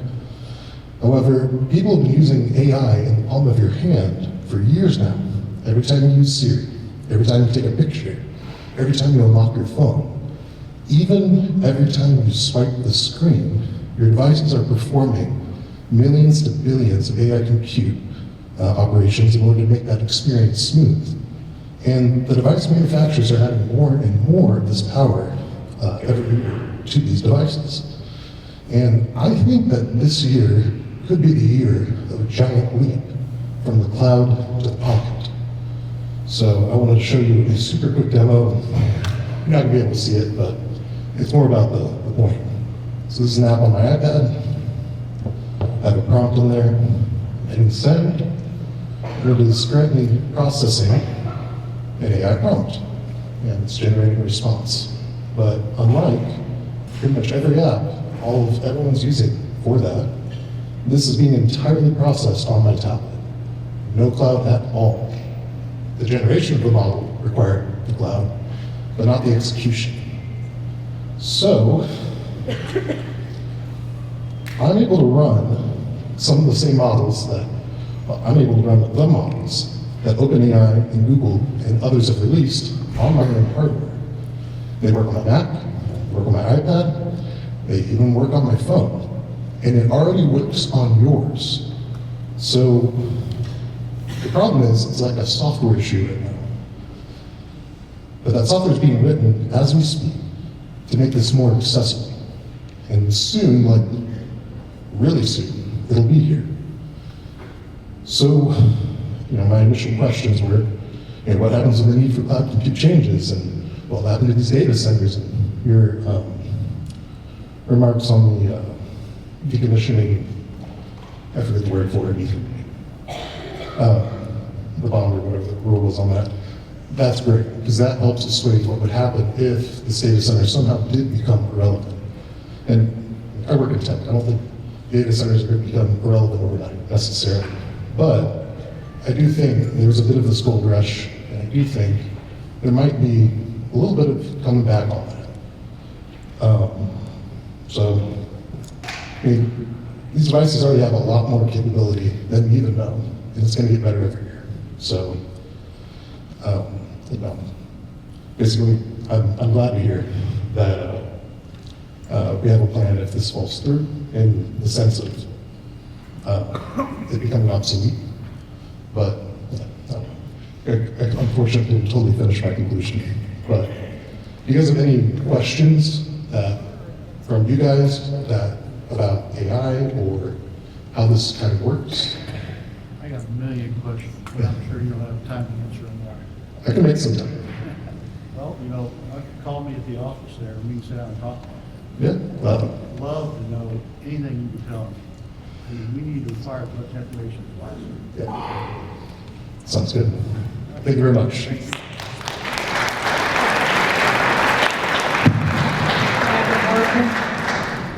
I am at the question.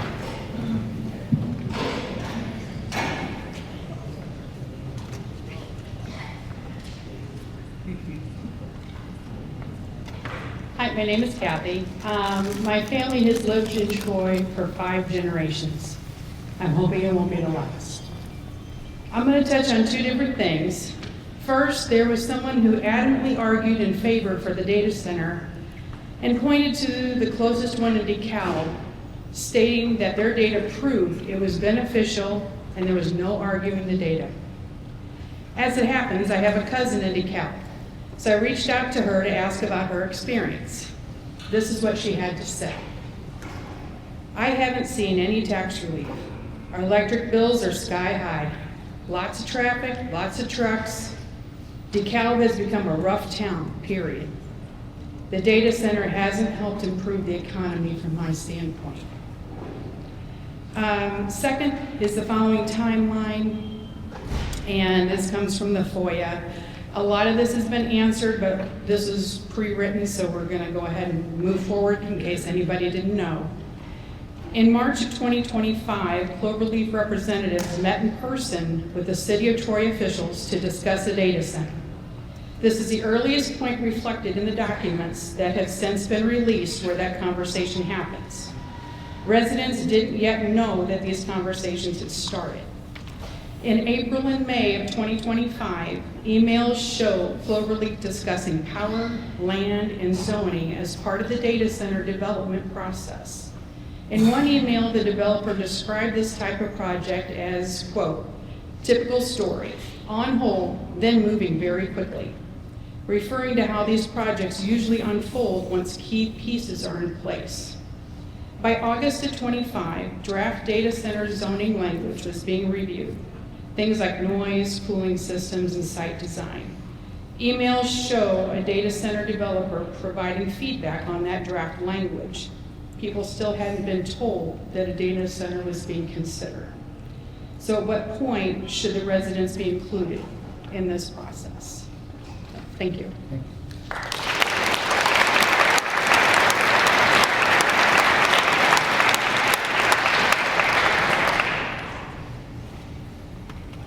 Leslie Snyder. Hello, I'm Leslie Snyder. We are actually on our 2nd stint of residency in this town. We were here originally in about 1993 when we were military. And once we got out, we decided to come back to this town because of what we saw when we were here earlier. I'm going to continue. I have a couple of thoughts just off of what others have said to date. And I encourage the community because it does seem that there's a secondary site in focus. So from the community standpoint, don't forget about the other members of Troy who this will impact, even if it only moves a mile or 2 miles away. Somebody is going to get impacted. So continue to come and support. For the council, I'm just wondering, have you ever considered streaming these meetings so people can attend, even if they have kids at home? So they can see, they can view these meetings the next day so they can keep up to date a little bit easier. I think that's a huge thing. Many communities do stream their meetings and then they post them on YouTube. If you go out to YouTube and just type in City Council, you'll see 1 million of them. So that would really facilitate more involvement, which I think is what you want. Last, I would like to echo the doctor's encouragement of a moratorium on any data centers until those environmental protections or whatever other protections he had spoke about are in place. Now, just a couple of things to continue on the FOIA request, the Freedom of Information emails that were put out. In October, there was multiple questions put forward by Ann to Cloverleaf. Have we gotten any questions, any of those answers back on the specific project specifications? Those questions were also brought up numerous times during the January 8th zoning meeting. And Cloverleaf, who was in attendance, couldn't answer them. So I'm just curious if any of those questions regarding water usage. I know you had mentioned something, but there was a whole host of questions in terms of specifications of what this facility would put forth in terms of exposure to the town. And then also, at the November Planning Commission meeting, there was a public hearing on the data center ordinance that was passed. And one of the minutes, in the minutes from that hearing, under the comments of petitioner and/or representative, it states, "No petitioner or applicant was present, as this is a city-initiated ordinance." However, we also saw within those emails many references back and forth with Cloverleaf, which it appeared, I'm not going to say I understood them completely, but it appeared to me that Cloverleaf was providing red line edits or input in terms of specifications within the zoning regarding decibels, regarding a 200-foot setback from residential properties, 200 feet. I'm not sure that really protects the citizens. I think that's another area which could be strengthened greatly in that zoning ordinance. And last, and I don't think that really represents a good independent ordinance that protects the citizens also. Okay? And again, it's just facilitating the community's knowledge. We want to be aware. Nobody was aware. We can't argue that. So in terms of some of these moves that have been taken to date, when should the citizens become involved? Not in the last ditch effort. They should be up to date throughout. So that's just, keeping us involved. We want to be involved, clearly. We're here. Hopefully, we will continue to be involved. And, my opinion is no data centers, period. But again, take it to a vote. It's a majority rule. Nobody loses, nobody's to blame. The people vote. That's all I have. Thank you very much.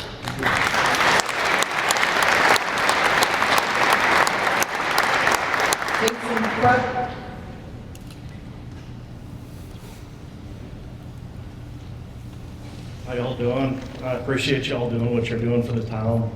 I really don't want to be in y'all's shoes right now. Unfortunately, I had a lot to talk about. She really stole my thunder. But I do want to talk and touch on something about those emails that came out that I had read through and looked in. And you did touch on Ann's a little bit, and that was a very concerning statement as a resident of this town. My question is kind of, why would you even phrase something like that if you're for the town, not for the company wanting to bring in a data center? Their responses of fantastic, great news, Ann. That's amazing news. I think you can see why that created such a stir in the community. Okay, and I don't know Ann from anybody. I'm sure you're a great person. I got to go up the face value of what I see. It's just very concerning about the transparency that has been talked about. When you go through all the FOIA data and you find the timeline and how nothing was spoken to a citizen in the least bit, and it does seem like cloak and dagger kind of behind the scenes kind of stuff. Granted, we only have a handful of emails to go off of. But that's not the transparency that Cloverleaf and the city of Troy is touting that they're doing. Okay? My major issue is got to do with this as well. Cloverleaf had a huge part in drafting this ordinance pack. You can tell by the emails. Granted, it was a third party, okay, but it's a third party that Cloverleaf brought to the game. Okay? Basically, we let the wolf convince the guard dog to take a break and let them guard the sheep. That's what I see here. This needs to be much, much stronger with much, much further setbacks and coverages to make it not even enticing for anyone to even want to come to Troy. to put in a data center. But thank you all very much. You seem to be going towards the direction we all want. I haven't heard really one person that's for this. So thank you very much for your time.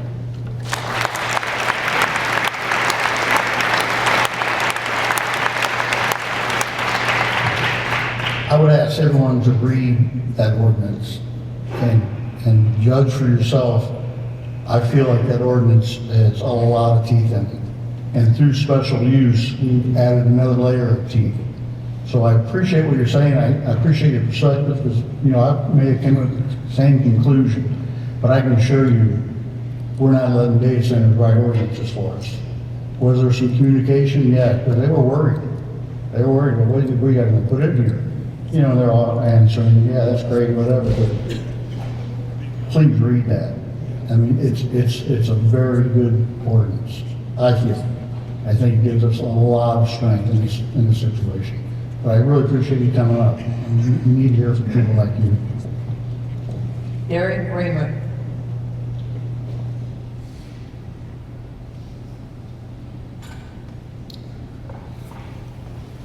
Mr. Mayor, City Council. Mr. Mayor Galley, I'm not a fan of Facebook. But look, I think, and I know you and I have had conversations in the past, and we're probably not seeing eye to eye very often. I think one thing you can acknowledge from Facebook is we, for the first time ever in a new light, got to see what tiny town we have behind us. Look at the people that have shown up. And tell me, have you ever seen this before? For the City Council, I've reached out to all of you. Most of you are willing to talk to me, and I understand you guys have busy schedules, probably not everybody can get back to me. All of you that I spoke with were respectful. You gave me your time. We may have not seen eye to eye, or we did see eye to eye, but every one of you gave me your time, and I appreciate that. And I encourage that from everybody else. They will give you the time. They want to hear from you. I started contacting them early on, and they stressed how they wanted to hear from their constituents, how they wanted people to show up, and people have shown up.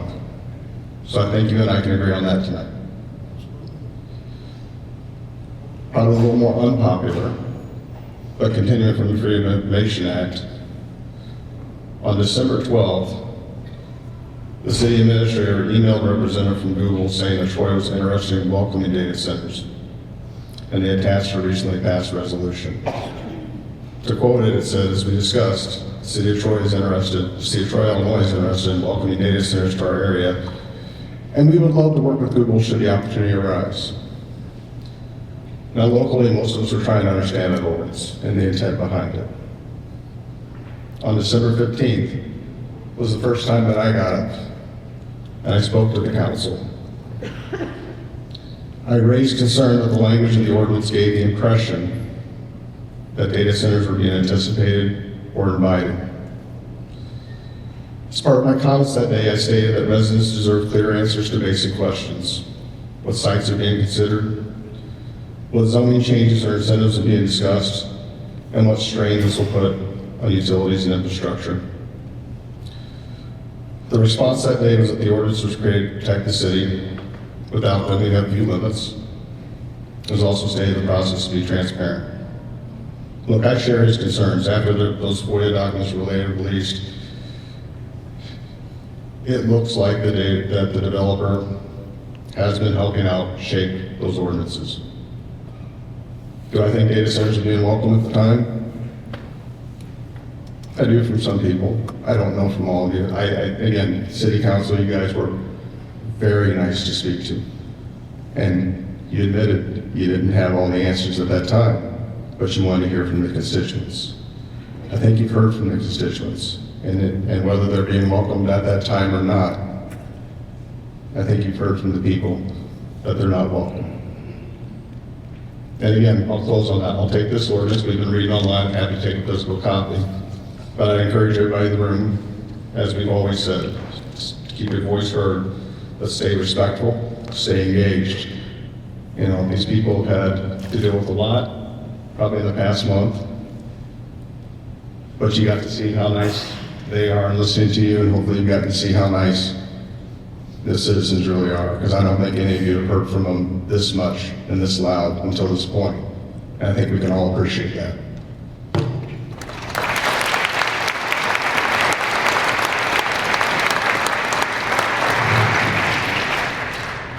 I appreciate a civil conversation. That's awesome.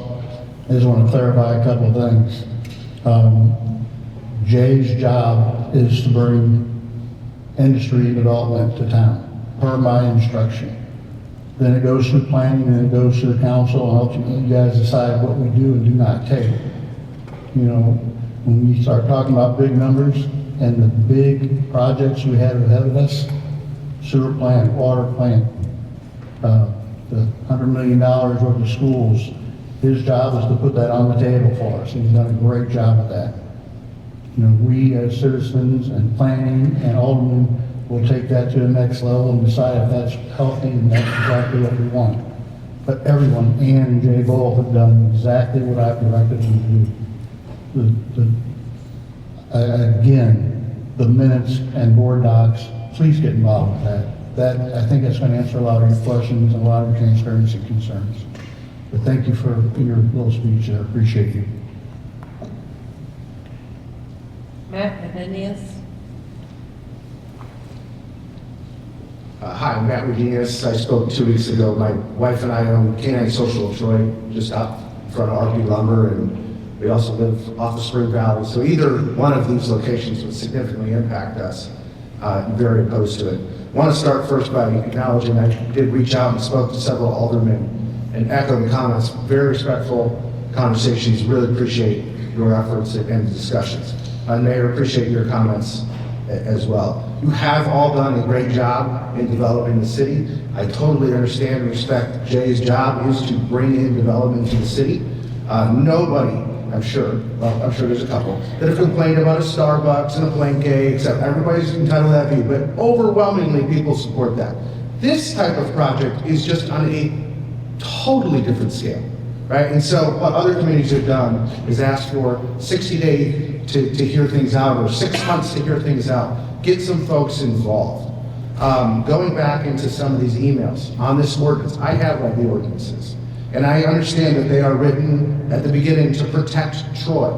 But if you really start to dissect some of them and go back through the emails that are out there between the city and the developer and start to connect the dots, obviously the developer is putting forth some of these proposals to help this get through. It's very obvious. Common sense, right? What concerns me is a couple of these things. One, the distance between where a data center can go and a residential property line is 200 feet. That's like back there. Back there, 200 feet out your back door, you want to have a data center? That's ridiculous, right? 100 feet. 100 feet from any other property line. Obnoxious. That's not protecting anybody there. That is for the developer. The noise levels. They approved 70 decibels. There's some back and forth chatter. I'm sure there was a lot of discussion. In their presentation, it's in this email, it's all color-coded with red and yellows and greens and blues. 70 decibels is described by the developer in their chart as loud. Loud. Why would you want 70 decibels loud right next to where you live forever? It never ends. It's like running a vacuum. A vacuum cleaner is 70 decibels, give or take. Forever. Never, ever, ever ending. 200 feet away from your house. Totally unacceptable. We need stronger ordinances. I understand these were written to protect. They need to be strengthened. It's not 200 feet from a house. Way longer. 5,000 feet. 500 feet. Whatever. But way, way further. The decibel levels need to be revisited. We need to bring in a professional to help guide this council in what the ordinances should be. This is a $1 billion project. The people that are helping this developer and they're engaging and having conversations, they are professionals. This is what they do. We need to have our own professional help guide us in a very, very complex project. We have those ordinances and we'll submit those to the city council members. I'll share those around after the meeting. But appreciate the time and again, appreciate all of the effort of this council. Thank you.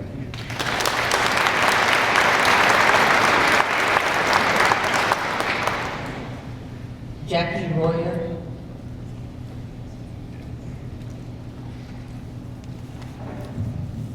I'm shorter than the rest of these folks. And thanks, Matt. Geez, doing such a great job. Now I gotta lead off after that. All right, hang on, let's see if I can get this out. Okay, hi, I'm Jackie Royer, and I live behind this high school. So I listen to marching band practice in the mornings, and I listen to high school football games. It's the only fireworks my daughter likes, because we're distanced. So yeah, I'm local. I'm a Henning parent. My daughter is 7, and I lead her Girl Scout troop. So I'm here to represent the slightly older kids, so to speak, than the folks that you heard from before with the littles. Our kids had some opinions. My daughter wanted to come talk to you. I said, give it 5 years, and then we'll talk.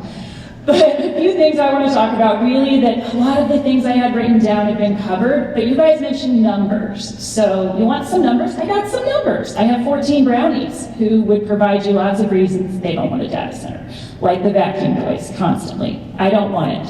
If we put this in the new proposed location, that puts it closer to here, which is closer to my house, so I do not love that. But let's talk specific numbers. As Matt said, these things run 24/7, 365 days a year, and they need 99 point some obscene decimal uptime, which basically means we cannot shut them up ever, and that is by design. If they don't meet their criteria, and they'll lose their ability to hold the clients, and then we'll have an empty data center. So either way, that's not good.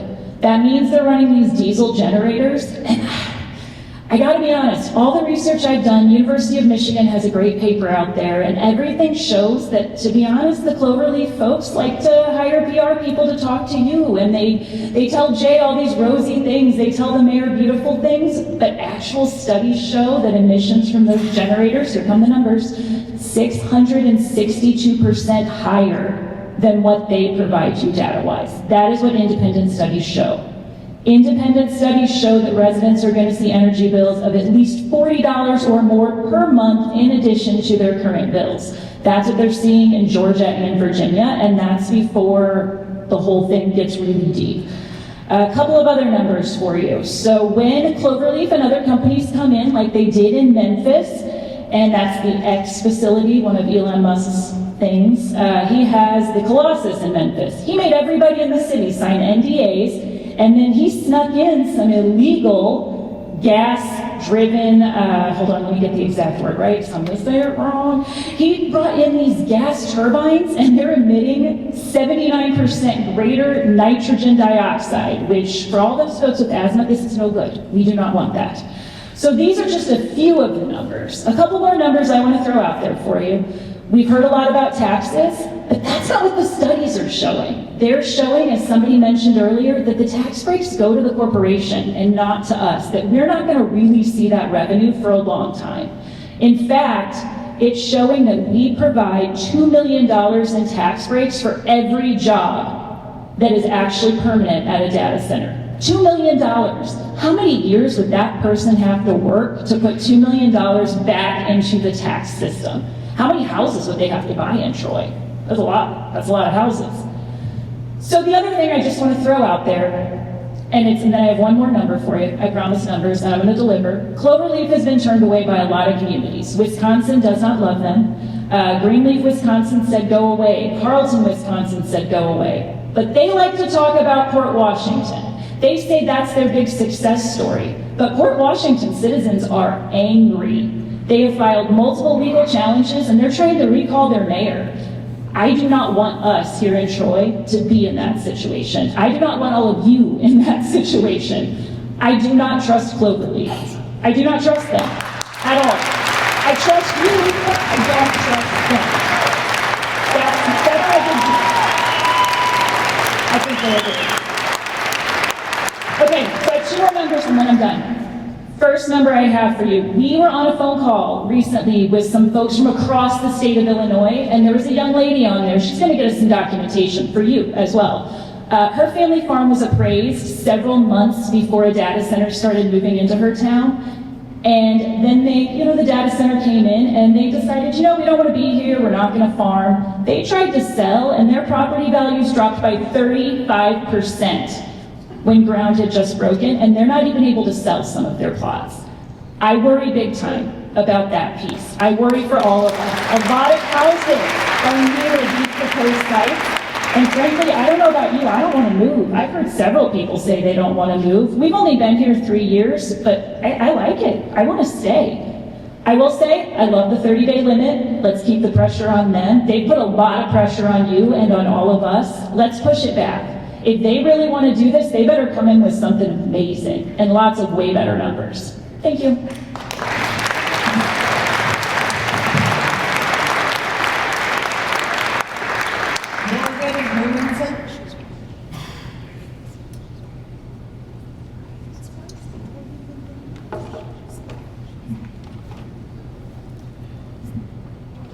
Hi everyone, my name is Morgan Hermanson and I am a resident of Troy. I have a business in Maryville and I have a 7-year-old daughter who goes to Henning Elementary School with Jackie's daughter. So I wanted to talk a little bit about, in general, corporations. And a data center is a corporation. Its purpose is to make AI. And what uses AI the most? Corporations, not us like they want to tell you. And why do corporations need AI? Because AI is cheap labor. So let's talk about jobs. What kind of jobs will be available for the community? Temporary jobs in the beginning. And once the data center is built, very few permanent jobs. So I wanted to know how many permanent jobs will there really be? I've learned about 20 or 30 jobs. I've read about 50 to 100 in the newspaper. So what should we believe? Not data salespersons like Cloverleaf. Not politicians who get their information from salespeople like Cloverleaf. Not PR firms hired by Cloverleaf. We should believe in ourselves. We have made very large investments in Troy, and we're not willing to invest in data centers. So what else can we be certain of as residents in Illinois? Taxes. And who pays the taxes? The citizens, hard-working people like us. So I did some actual research into data centers. And I found a new law, like a younger gentleman had spoken about, was written in 2025. It's the Data Center Investment Act. So what investment towards employees must they make? A data center must employ at least 20 people. So what do you think the data center is going to do? Create more jobs out of kindness? Or only what the law requires? There's another important investment that we should know about in this law. A data center must spend at least $250 million on its buildings and operations, so itself. But where is that investment not going to go? Not towards a new electric grid, not building a new water treatment plant, not funding our schools because it's the right thing to do. The main benefactor of a data center is a data center, big tech corporation. No work for the locals and no investments for the community. Those are not the requirements. We have made large investments to live here, and we're asking for that to be protected.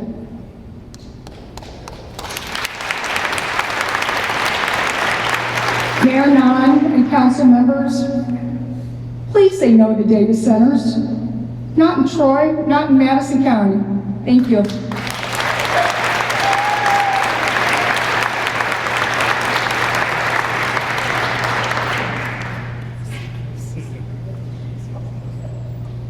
Christina Christina Hyman.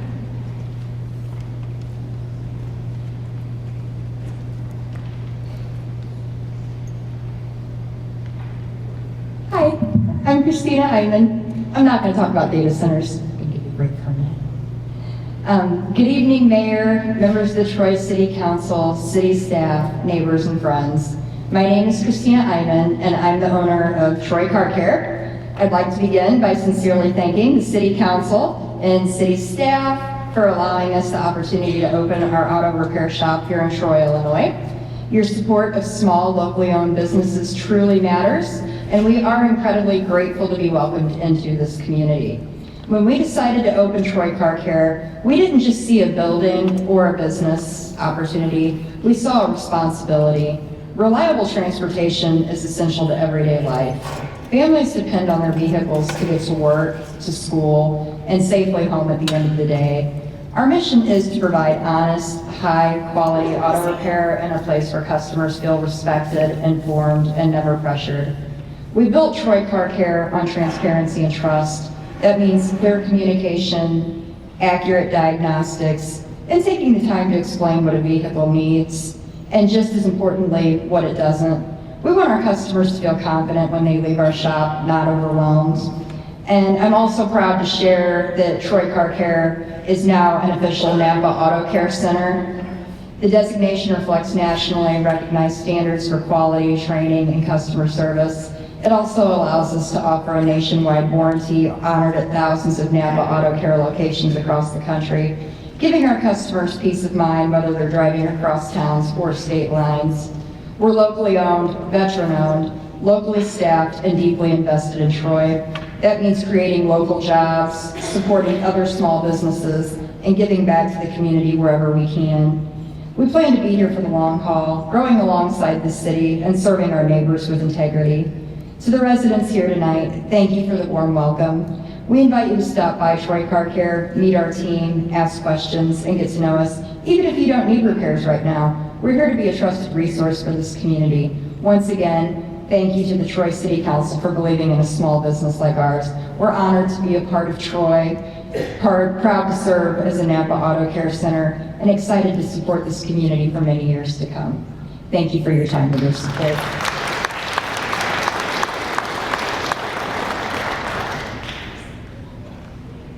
Nancy Sanders.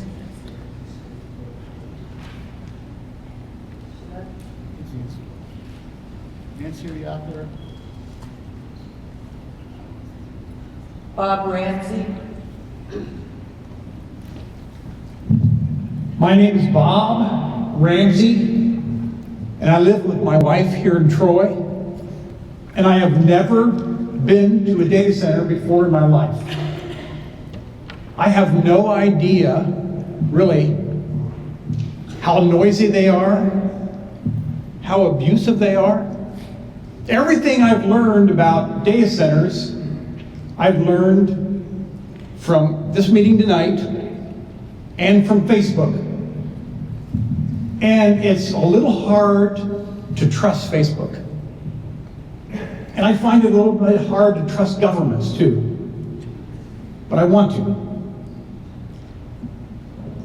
Everything's been said that I want to say except for one thing, and I'd like to all of us do a thought experiment for just about 10 seconds.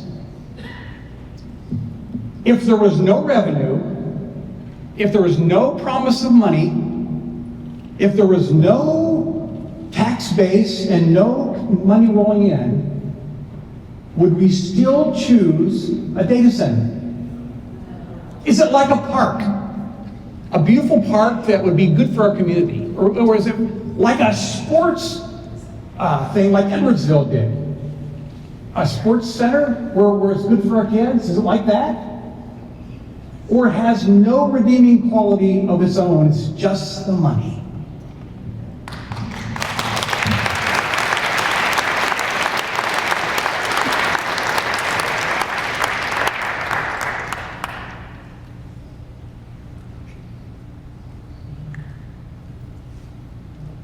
Chad Volkamp.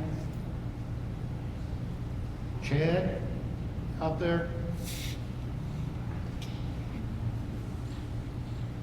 Victor Bernitius.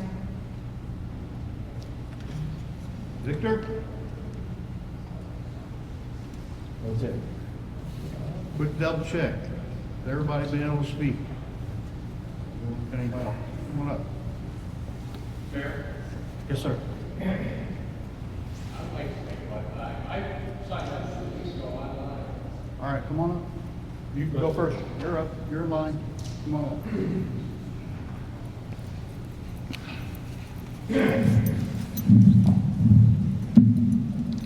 Good evening, everyone.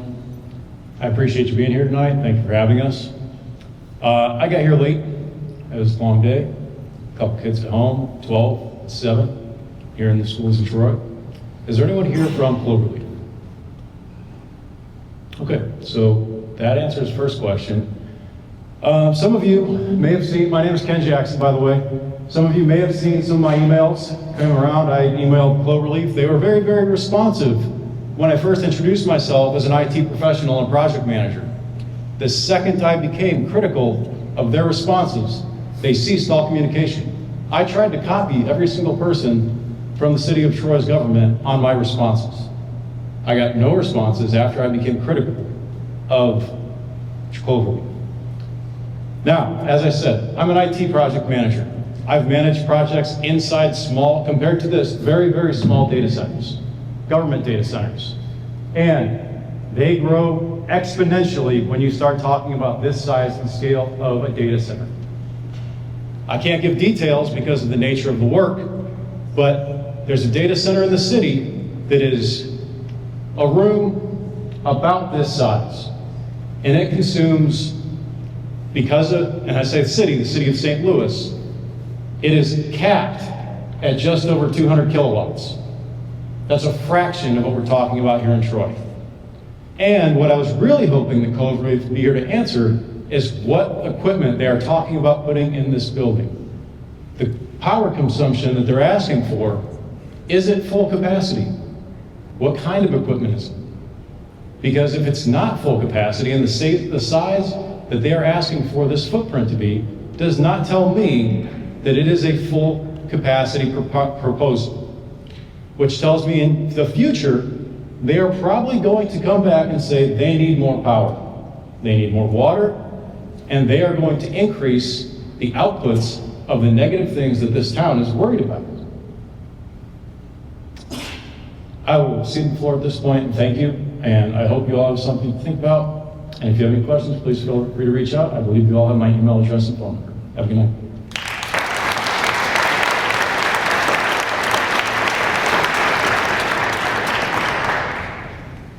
Mr. Mayor, City Council, thank you for seeing me. Mr. Dawson, thank you for returning the one phone call. My alderman was the only one who responded back to me.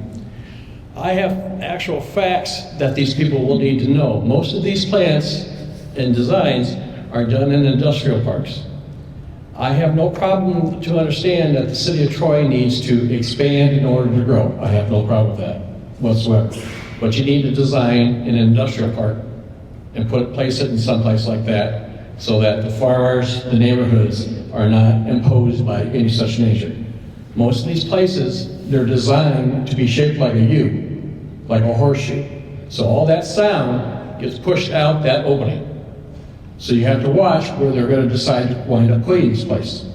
In the original plans, there was no place for them to really go. They could design it in a closed box per se to try to limit the sound. Those fences that they put around there are anywhere from 15 to 20 foot tall vinyl fencing. They can add absorption material to it to absorb the sound. That has to be put on by the developer. The generators, I'm thinking we're talking a 300-acre parcel, roughly was what the original plan was. So that's roughly 250 football fields. Some of those retention ponds that's going to be holding that cooling water that they actually put forever chemicals in. They put PFAS in. They put in HFOs in, HCFOs, which are hydrofluorocarbons and things along those lines to cool the chips. All that water is going to get evaporated somehow. It's going to go out into the neighborhoods. It's going to go out into the daycares. the neighborhood, the retirement communities from around there. I'm just going off the original plans from what they were originally talked to. So some of those chemicals and things like that are going to be forever in the ground, and it could possibly wind up in the air because of evaporation. Either evaporation from them running over the cooling diodes and everything in the data center to the retention ponds that are going to have to be filled up. So a closed loop is not really a true closed loop system. You're going to have to introduce new water into that. So when you introduce water into that, it's going to disturb the surface area, and those chemicals can be released in the air or absorbed into the ground into our water supply system. So a closed loop system is kind of out of the ordinary. Now, the chemicals do break down, leading to long-term pollution, water pollutions that can cause cancer, immune system damage. Now, I understand there was something about talking about tax incentives. We've got to make sure that we protect ourselves, that if that place does fold up in 5, 7, 2 years, whatever the case may be, that the city of Troy is not left out hanging out on fence wire. So those kind of things, we need to make sure that we keep ourselves solid in that type of thing.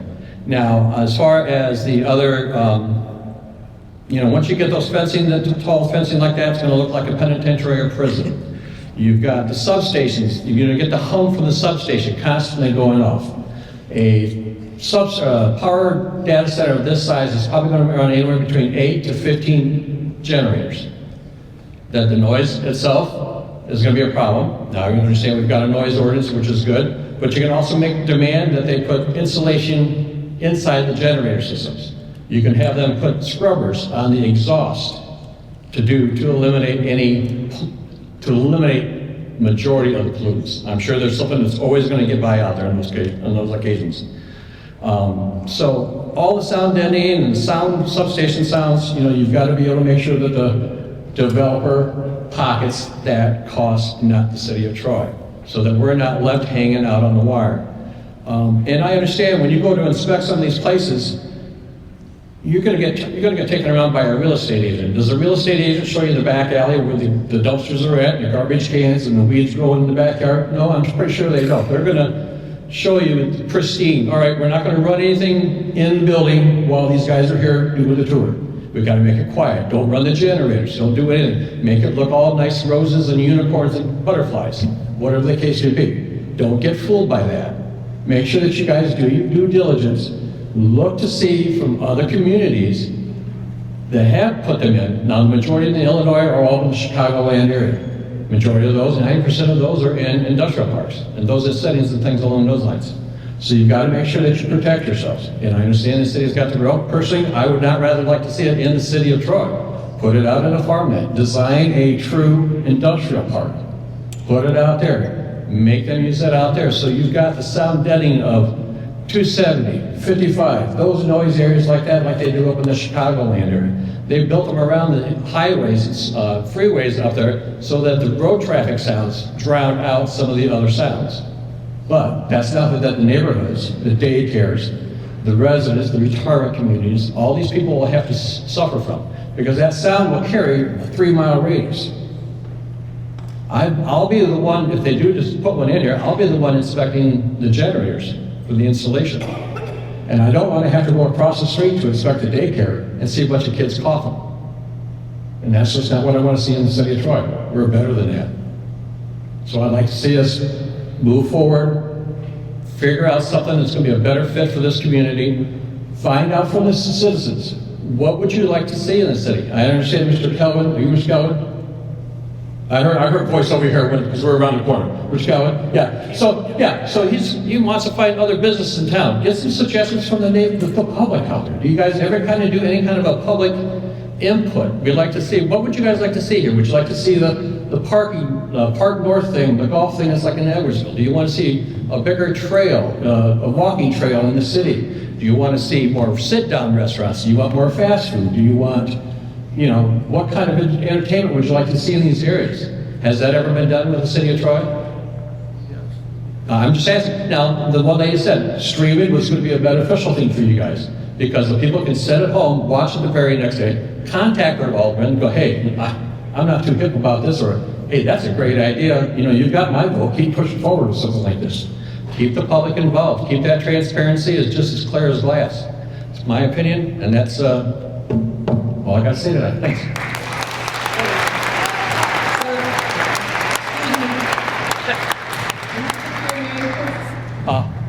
Michael Douglas.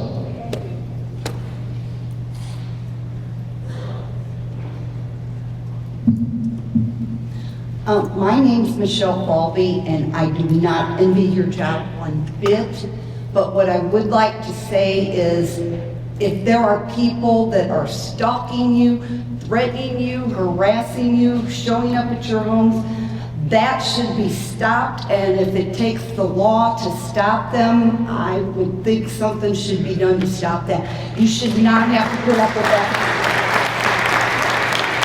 I'm not for the baby exposures at all, but I am not for any of that stuff. That's unacceptable. And thank you. Ma'am, yes. Could you spell your last name? Falby. F as in Frank, A-L, B as in boy, E. And I live about 2 miles due north, and I can hear the games. I can hear the when it's nighttime, sound carries out here big time. I go out in my yard. It's not unusual to be out maybe at 2 or 3 in the morning, and every little sound carries. And I'm out in the country. Thank you.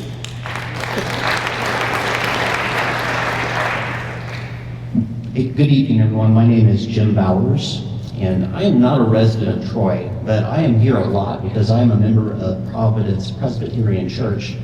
We are building we're renovating our newly purchased property for sanctuary. We've been without a sanctuary for over a decade, so we're super excited. I learned about this project Thursday evening, so this is all brand new to me. And one of the first things I saw was that the original location that we were talking about, the secondary entrance, was literally right across the street from our new worship center. So I am relieved in one sense that it sounds like it's moving, but that doesn't address everything for everyone, and I totally recognize that. I also want to recognize that you all have a very hard job, and you're under a lot of pressure. So this is tremendous. It's what you're doing. It's so difficult. And I also recognize we have business owners, family members, so we have people that are genuinely concerned. When I bring my 5 children into Troy to go to church, I'm hearing all these buzzwords tonight. I'm hearing 3.5 gigawatts, second phase, first phase 300 megawatts, 12,000 or 12 billion BTUs an hour. It's all very scary stuff, right? And we've also heard gotta move quickly. Hyperscale, time to market, we gotta get this done. And I just wanna reiterate what the gentleman here, the business owner, said, is that we really need professional help, right? There are executive firms that they're professionals. This is what they do. They can come alongside you, take this pressure off. They can bring in the scientists and the others that can do the acoustical modeling and everything else that we need done to make sure that we're making the best decision. So I would just like to really emphasize that you really should consider this if you haven't. And I would hope that maybe you could give a commitment to doing that, but if not, think about it. Please consider bringing in experts to come alongside you and provide you all, the council, and the mayor, and all these wonderful people here, the information they need to make the best decision. And that's what I have to say. Thank you.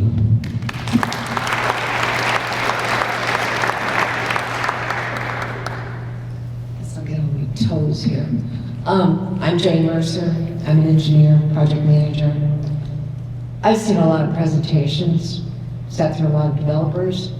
I've never seen a map so disrespectful of the people of Troy that they presented, that is on the front page of your Troy paper, that anyone would bring that to a meeting is appalling. Totally illegible. People sat in that first meeting and said, is that Highway 40? What's that? Is that the interstate? Where are we? It's really disrespectful, and that's what they handed you guys. Maybe they'll try to do a better job next week. They're going to bring in their experts on their payroll, I assume. I don't know. But it's something to keep in mind. It's real disrespectful, and that's how you were treated. I also sat in on that Zoom meeting. They have found none of these data centers that are willing to bond anything for their, to be dismantled in the future. Nobody's gonna touch it.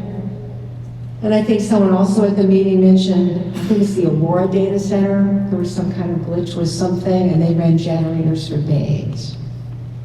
And they have statements by the citizens of that town what happened.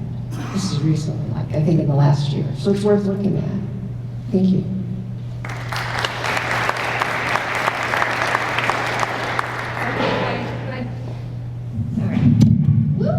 I'm short too, guys. All right, so I'm Hannah Turner. Some of you I've spoken to on the different Facebook posts. I wanted to address something. The city is still a business. So while we may want to take personal offense to the verbiage that Ann used, she's still a professional. She still has to represent the city, okay? So looking at her stuff, if you haven't seen the emails, by all means, please look at them. If somebody was running a business, I think I would feel more apt to come to Ann than somebody that said, hell no, I don't want you in my town. That wouldn't look good for the mayor to say that either. Now, granted, he was very frank with you here. I think that they've done a really good job because they are still in the beginning phases of this. Okay, yes, the drawing was terrible, okay, but they're coming in with a presentation. We're not saying we want it. Personally, I don't want it. But what I can tell you is they have a due process that they have to go through. They have due diligence they have to do. Otherwise, this city will be slapped with a lawsuit. I could be wrong, but I think our attorneys could probably say that that might be considered discrimination. They have to have something in our ordinances. These data centers, they're new. So how are they going to have an ordinance over something that we have never come into contact with? Okay? And we were talking about the experts. That costs money. You guys don't want our taxes to go up, right? How do you propose that we are going to pay for those things? Are you okay with helping raise the funds so we can get an expert? Let's work as a community. That is something that I kept saying earlier. You want businesses? Help Mr. Keegan. Find businesses that you guys want. I see posts all the time saying, okay, I'm looking at starting a business. What do you guys want? There's barely anything other than I hear sirloin sake, what is it, the steakhouse. I mean, there's all kinds of like funny answers, but let's be serious, guys. We want the city to grow, right? I can tell you I've been here for 15 years, and there have been multiple businesses that have tried to come in, but then we end up with this kind of stuff. When the weed stuff got legalized, we have people coming in that wanted to come here. I'm saying we've had businesses turned away because of the, I'm not saying, I literally just got done saying I don't want this. I'm saying there are other businesses, okay? Give them something that can go there. Help them. Because like we've all already talked about, they have other jobs. So when you get upset that they don't answer you right away, they have other jobs, okay? All I want is for you guys to take a second. Remember, these are humans. Okay, we have children. Okay? It's not fair for them to be up here and literally crucified because you're mad about a data center. We don't want it. They hurt us. Give them the data. By all means, please, give us the research. Help us, because I want to know more about it. I want to give them all the data that I have too, but we can't be mean about it to them. They're trying their very best to represent you. And the thing is that Ann has worked at the Park District for a really long time. For some people, that probably felt like a slap in the face to see that. It sounded like she was in support of it, when really she was just doing her job. The same with them entertaining the conversation. That doesn't mean that they've approved it. There were so many people that said that they didn't know that this hadn't already been approved. So I'm gonna get off my soapbox. Please just remember to be kind and remember to stop making the threats. You guys heard about the threats? That came from some of you that are in this room. If it happened to me, I sure would, and I would tell them to do that. But at any rate, next person if there's anybody else.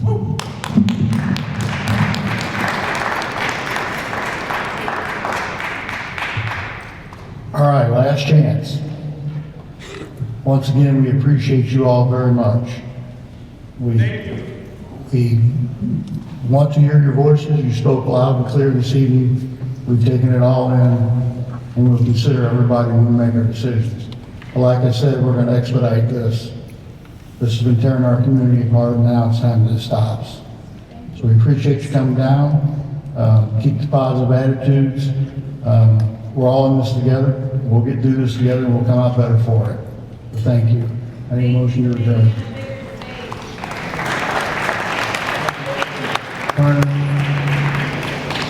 Second? Nate, all in favor, aye? Thank you, everyone.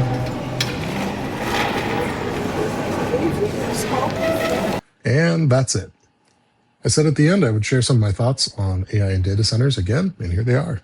At the end of the day, I am generally pro data center, but those data centers need to be good deals for the communities that they're going to be building in.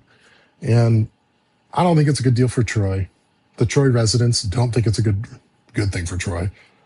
Big props to Mayor David Nond for letting us all kind of know that this proposal at the site of Bethel Church will not be going through for a data center. They are going to continue entertaining putting a data center elsewhere in Troy. As of right now, it looks like they're pretty much wanting to push it about a mile south to Spring Valley and Kirsch. But we'll see what happens. In the meanwhile, I wanted to share some of my thoughts about AI, data centers, all of that. I use AI on the reg. The audio you listened to in this video was processed with AI to make it more intelligible. But it was also processed with local AI using Final Cut Pro. There's a huge difference between cloud AI and local AI. Unfortunately, cloud AI is better. It is faster. It delivers better results. However, local AI has come a long way. Right now, on your computer, on your phone, pretty much whatever you're watching me on, that device is using AI for something as we speak. Now, AI has kind of become a marketing buzzword for machine learning. Basically, machine learning is programs made by machines. That's the simplest way I can think to put it. And machine learning has been around for a long, long time. The iPhone X, when that thing launched, was Apple's first big, serious push into machine learning as part of an essential feature of an iPhone. Whenever it would do the Face ID scan to unlock, that was AI. That was machine learning. And that was 10, 12 years ago. That was a long time ago now. It's been around for a while. A lot more things happen on a day-to-day basis with AI locally than you'd think. Heck, I just got one of these new Apple Watches where I can tap my fingers together to bring up a list of things that I need to do. And when I don't want you to see that I need to order more lavender oil, I can thwomp it back. Those are all powered with on-device AI. When I use Siri on this watch, it is processing most of those requests with local AI on my watch.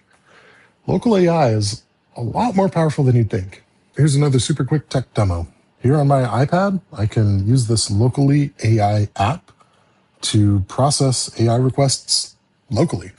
If you look up in the corner, I'm on airplane mode. I'm not hooked up to Wi-Fi or anything. I'm hitting this explain a complex topic simply button. It's already got a prompt ready for me to use. Hit send, and instead of this going up to a cloud, this is being processed on my iPad right now with no internet. And don't get me wrong, quantum computing is definitely a pretty complex topic, but my iPad was able to break down that complex topic. Every year, computers get faster and faster. There's literally a law about it called Moore's Law, not a legal law, more of kind of a physics law. And it's about the components that go into computers being able to have more of them.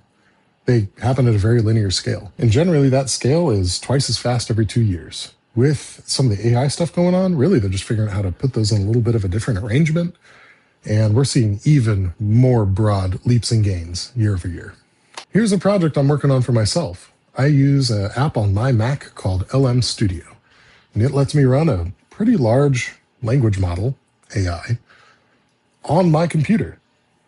And there are other apps you can use to then access the LLMs on that computer so you can send it kind of to your own personal cloud. Now, we still got a while to go, but we're really just a couple of software updates and apps really away from being able to utilize and harness this power that we already have. So with computers getting faster every 2 years, and with we're really just being a software update away from being able to use our own hardware for AI, I don't see what all of this extreme push for data centers right now is necessary for.